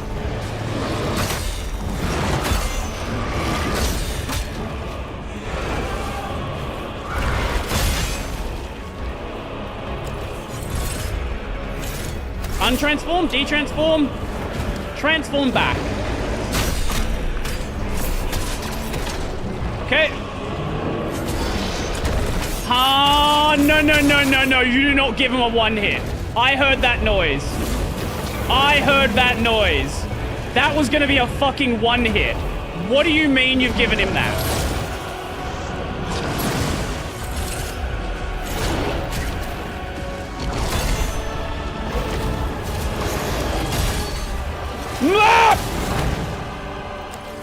We're good. I'm alive.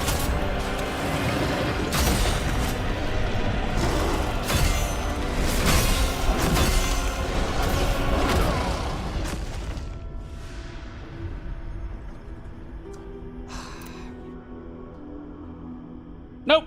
No, we don't got this. Got this, we do not.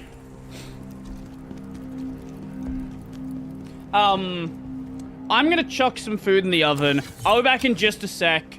And we'll do a couple more attempts of this before the stream is over. Give me one moment.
Hello.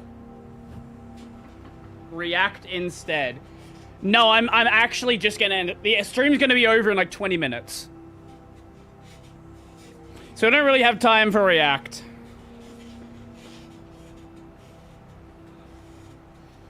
Except for like a super short video. Cause like I have a hard limit today. We are not gonna go over that time.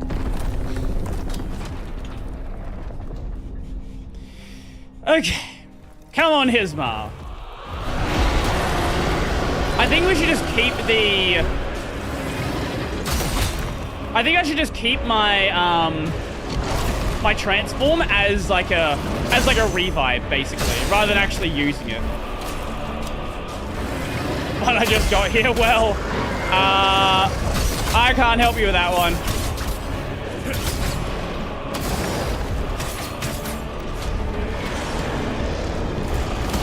Okay.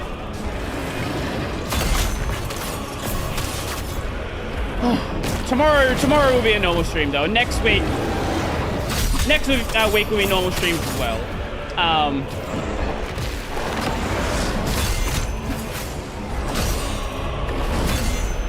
And then from then on, I don't have any other podcasts scheduled around stream time.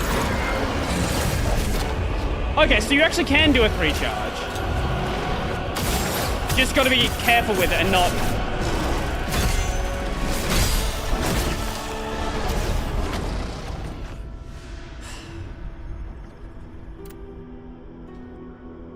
Yeah, you got to be very careful with it and not use it at the wrong point. 2 charges seem like they are generally a safer bet to go with. That's what I'm thinking.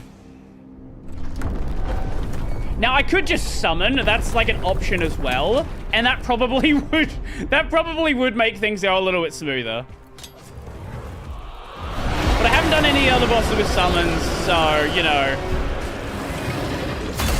We're here.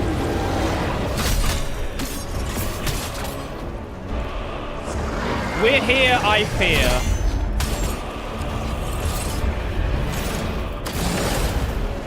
Oh no, it is just 2 charge. Maybe you can't do a 3 charge then. It looked like you could by the way the animation worked. But it might just be a confusing animation. Or maybe it is and it's just longer than I think it is.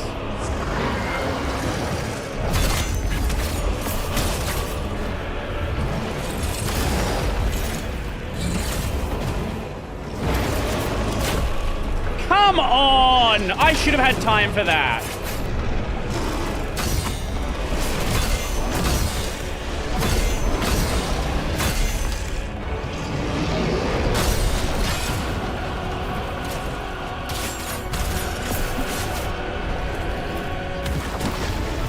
Okay.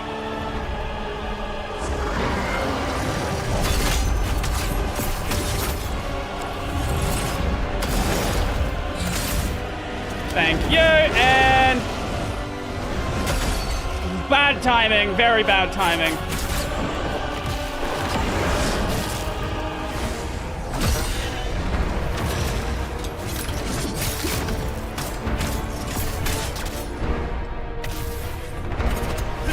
And the animation point is so, like, the point is so confusing for that one as well. Like, where can you actually stab him?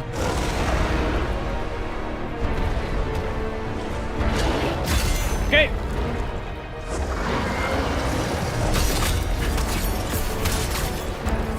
Okay, that's the longer one.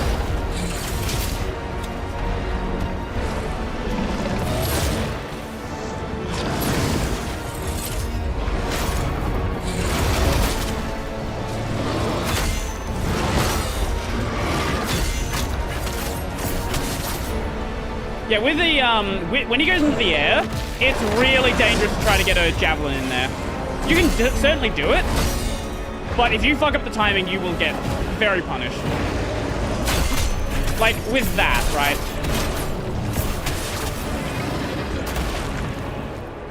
Oh, the wall is there. I didn't even realize we'd gotten close to the wall. Really? Really? Really? Really?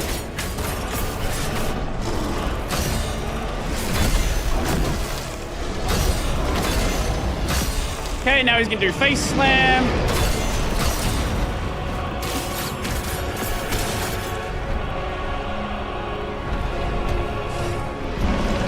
I do feel like I'm generally getting the hang of this. Shouldn't have gone for throw there, that was a waste.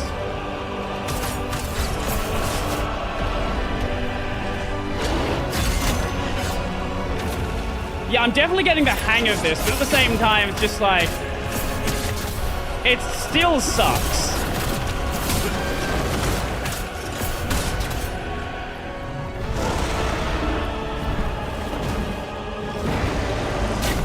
Come on! Are you fucking kidding me?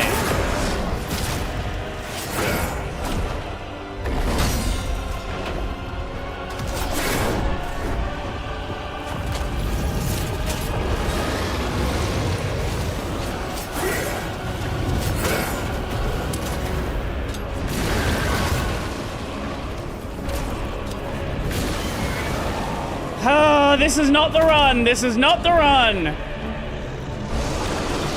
I'm definitely not going to do that.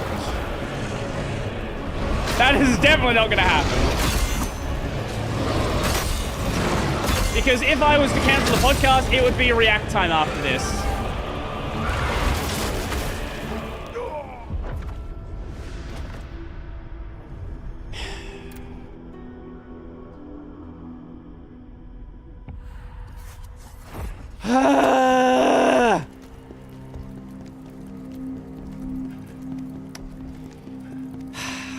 Jesus fucking Christ. Jesus fucking Christ. I am getting it, like the early parts are smoothing out now. There's still the issue of it fucking sucks, but we're getting there. We are getting there.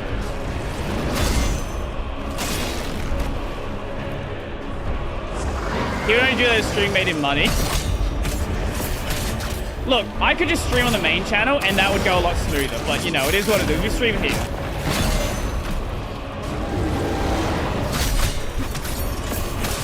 Also, I wouldn't do that. I'm not gonna ruin someone else's schedule to keep playing a game.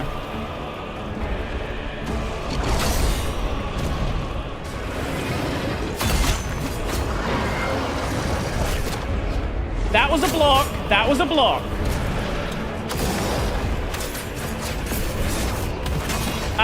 There is no multiplayer in the game.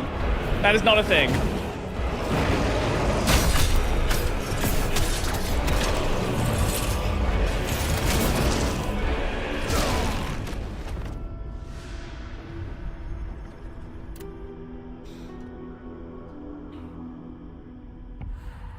It's just a boss they didn't playtest properly. There are summons.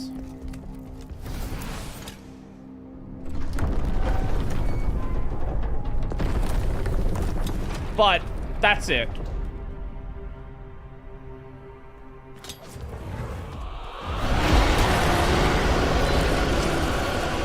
Okay, come on.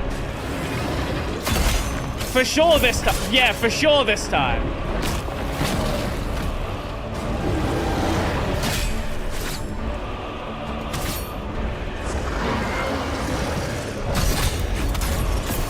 See, the thing is, I've fought bosses where they are really hard. Like, I always think back to bosses like Erlang Shen, right?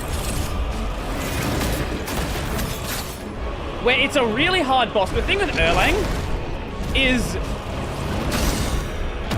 it was insanely hard, but it felt fair. For the most part. Are you close to beating the game? Not today. Definitely not today. Right now we are stuck on a boss that has way too much health and way too much damage and fucking sucks, but that almost went really bad.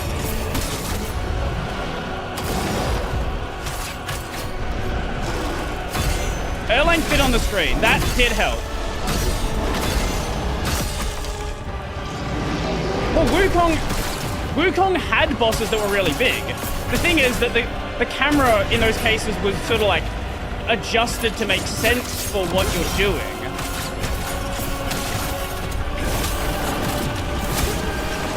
Here it's just like, hey, big boss.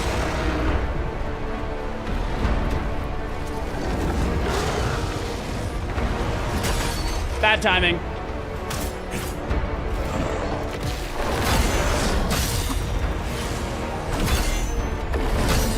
Okay.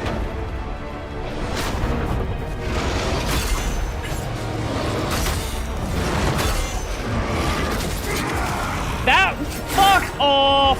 No. No, I definitely blocked that one right. That, one thing I will say that I really don't like about this game is when you de-transform, you don't have iframes. So if you de-transform at a point where there's an attack happening, you just die. Like, there's actually no way to get out of it.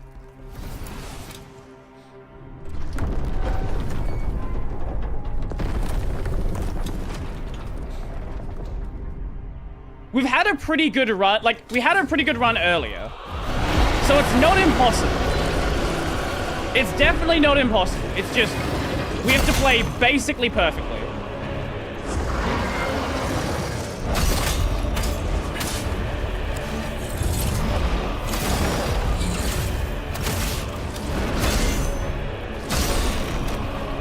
Which is tough. That shouldn't have hit me.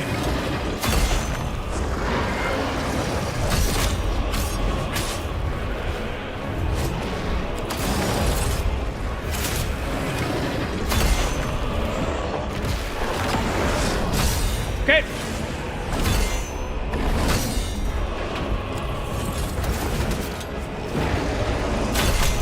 Okay. Where is my combo? Why are we not comboing correctly?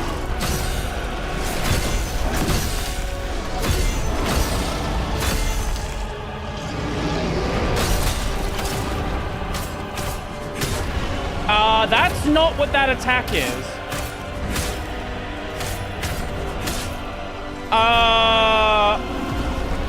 Fuck you! What? I pressed the fucking button! What do you mean that didn't... Oh my god. Again, this is what I mean by the devs did not playtest this fight. I was like fucking half a millimeter away from where it wanted me to stand. It's like, nah, you're in the wrong spot.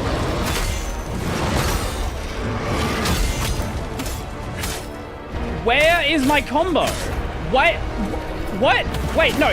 We're just gonna die here. Why is my combo not working? I'm missing my combo finisher. What?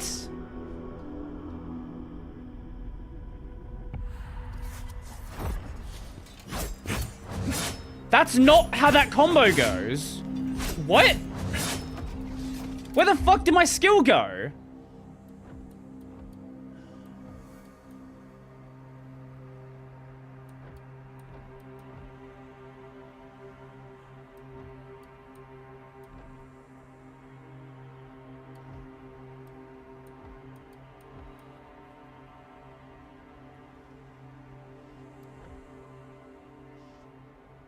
Yeah, that's supposed to be the third attack of the basic attack. Where the fuck did Moonlight go? What?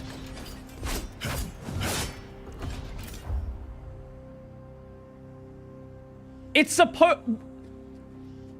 the game just deleted my skill.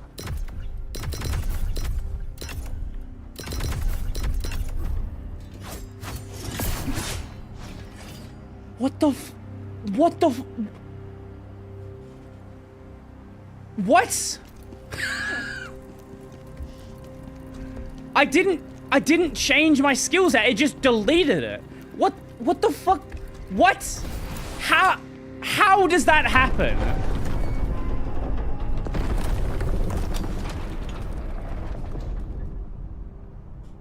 Oh my god. Pisma, the skill deleter.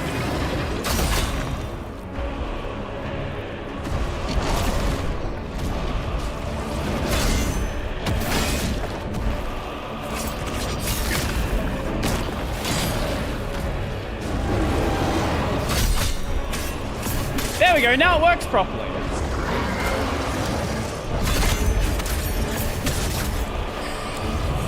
What does that even happen?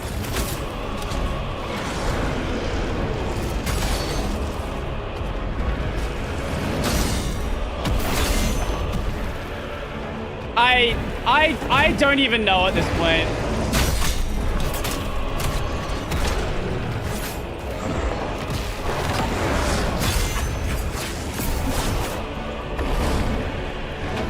I actually have no idea at this point.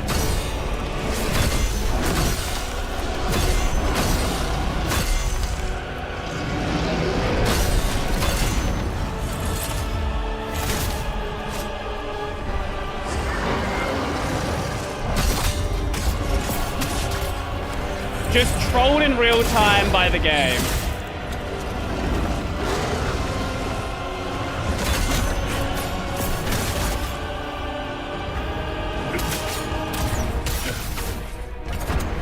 So you've got to stand right in front of the shiny bit. If you're not in front of the shiny bit, if you're like 2 steps to the side, it won't work.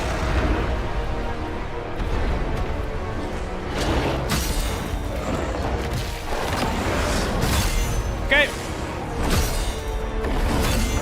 Okay.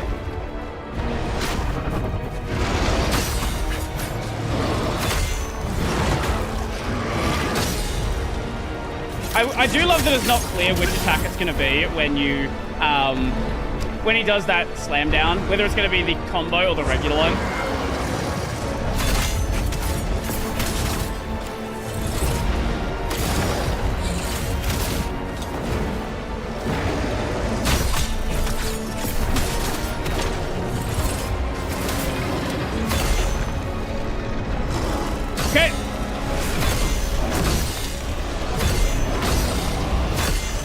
And then he's gonna do big slam, and then we do that.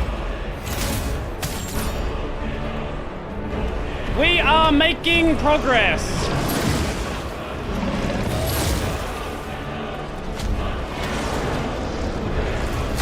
Honestly, it's probably safer just to expect it to hit me.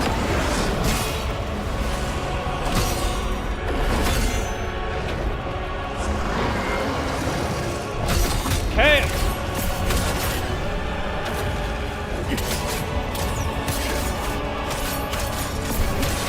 Then we stand here.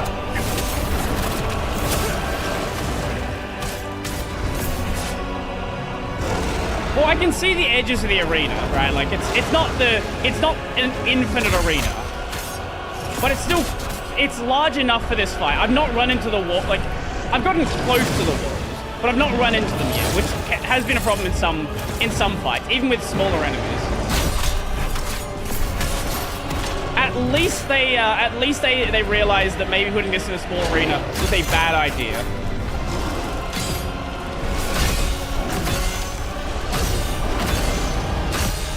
On the bright side, even if there's not many other bright sides with this fight, at least there is that one.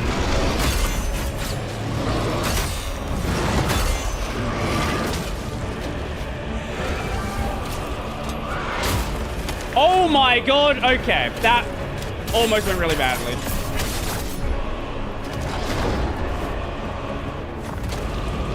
Okay, now we're in shadow mode.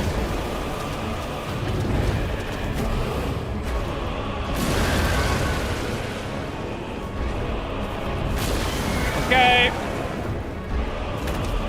Okay.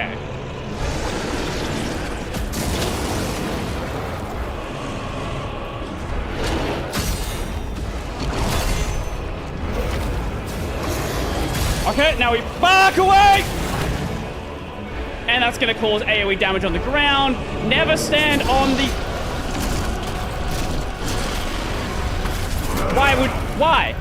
Why do they give him an AoE? An insta-kill? For what reason?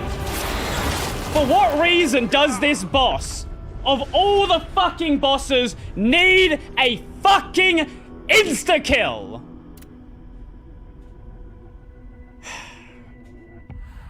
One last attempt and that'll be the end for the day. Final attempt, and that'll be the end of the day.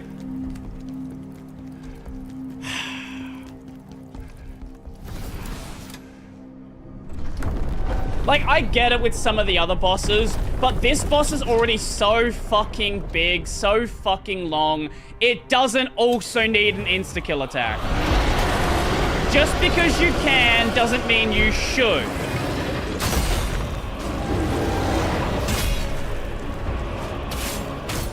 It'll be 2 p.m. here, not 3 p.m.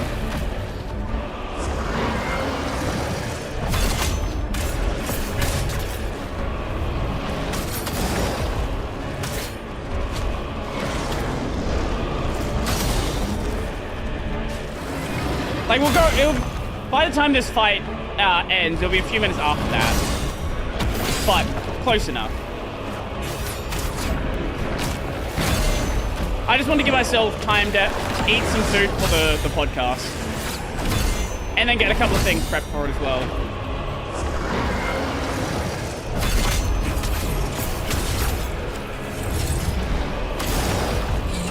Okay.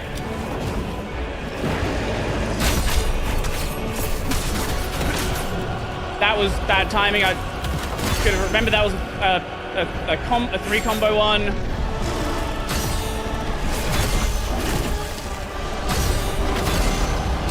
Okay.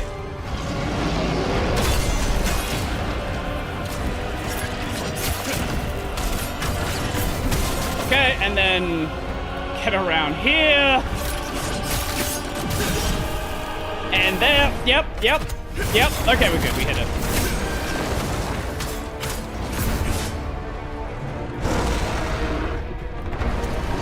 Yeah, so Kara, you joined at not a great time because this is the end of the stream after I die. So, welcome to the end, I guess.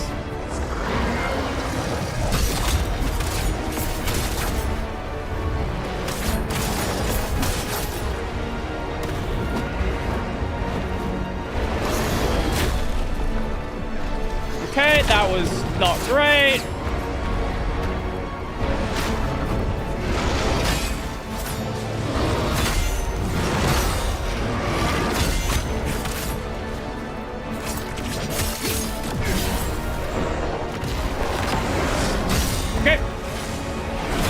What are your thoughts on non-free licenses like Duck Station license? Do you think they're ever acceptable?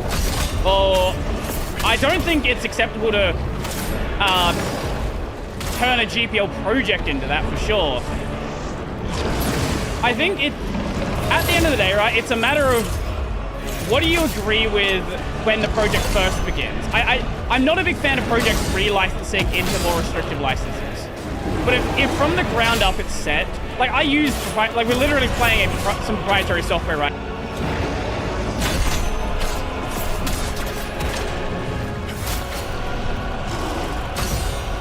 If you're like, from the start, I want to make a proprietary project, I want to make a source available project, and you're being honest about the fact that you're doing that, like, I don't like it, but really more power to you.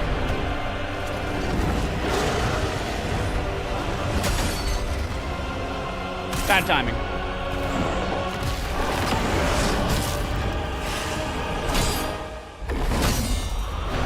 I don't know about that one.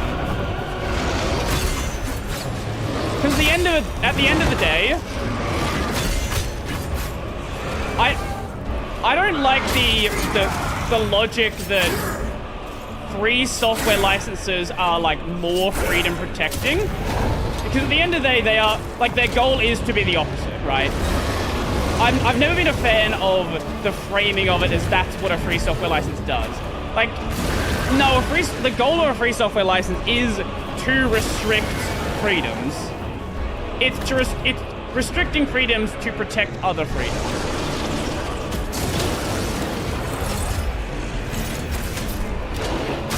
Again, I'm not a fan of the rules of engagement changing. That's kinda, I think, the best way to put it for me.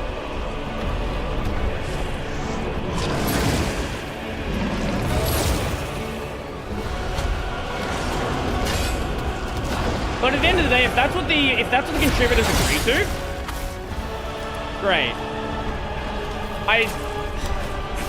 I can't really fault them for wanting to go down that path.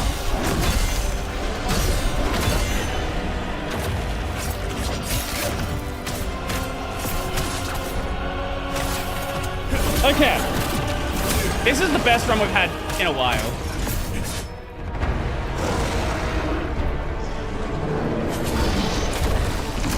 There's the one hit. There's the one hit. Almost the, okay, almost the one hit. Apparently you can survive it if you are in the right environment.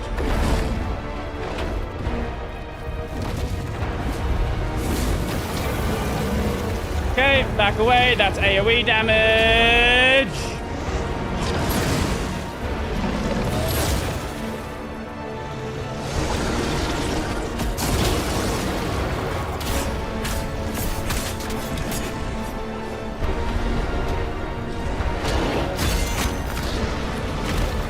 Oh! That's new. I didn't know you could do that.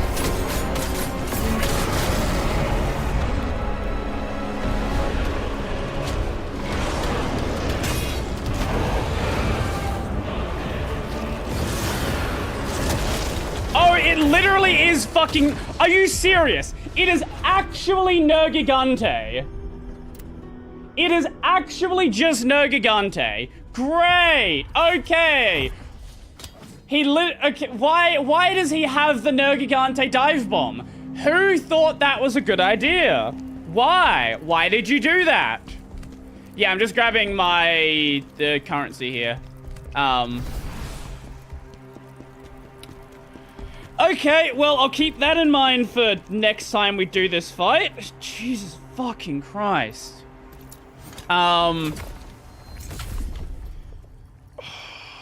I hate this fight so much.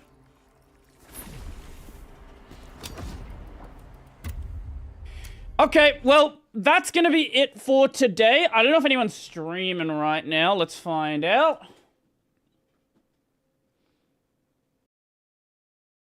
Ooh. She streaming with anyone?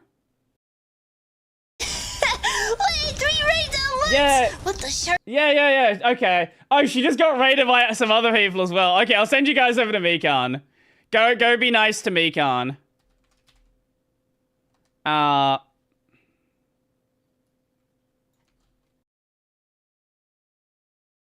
Here we go. Okay.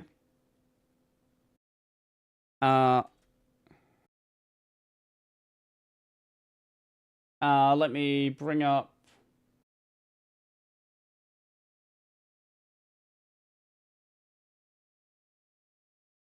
that. Okay. We are adventuring to the land of the dead. So we're playing the newest Castle Crashers DLC. Well, I will see you guys. The thing about later. This is I've already beaten the game like 4 times. How are you? I'm good. I beat this game 4 times, so I decided to do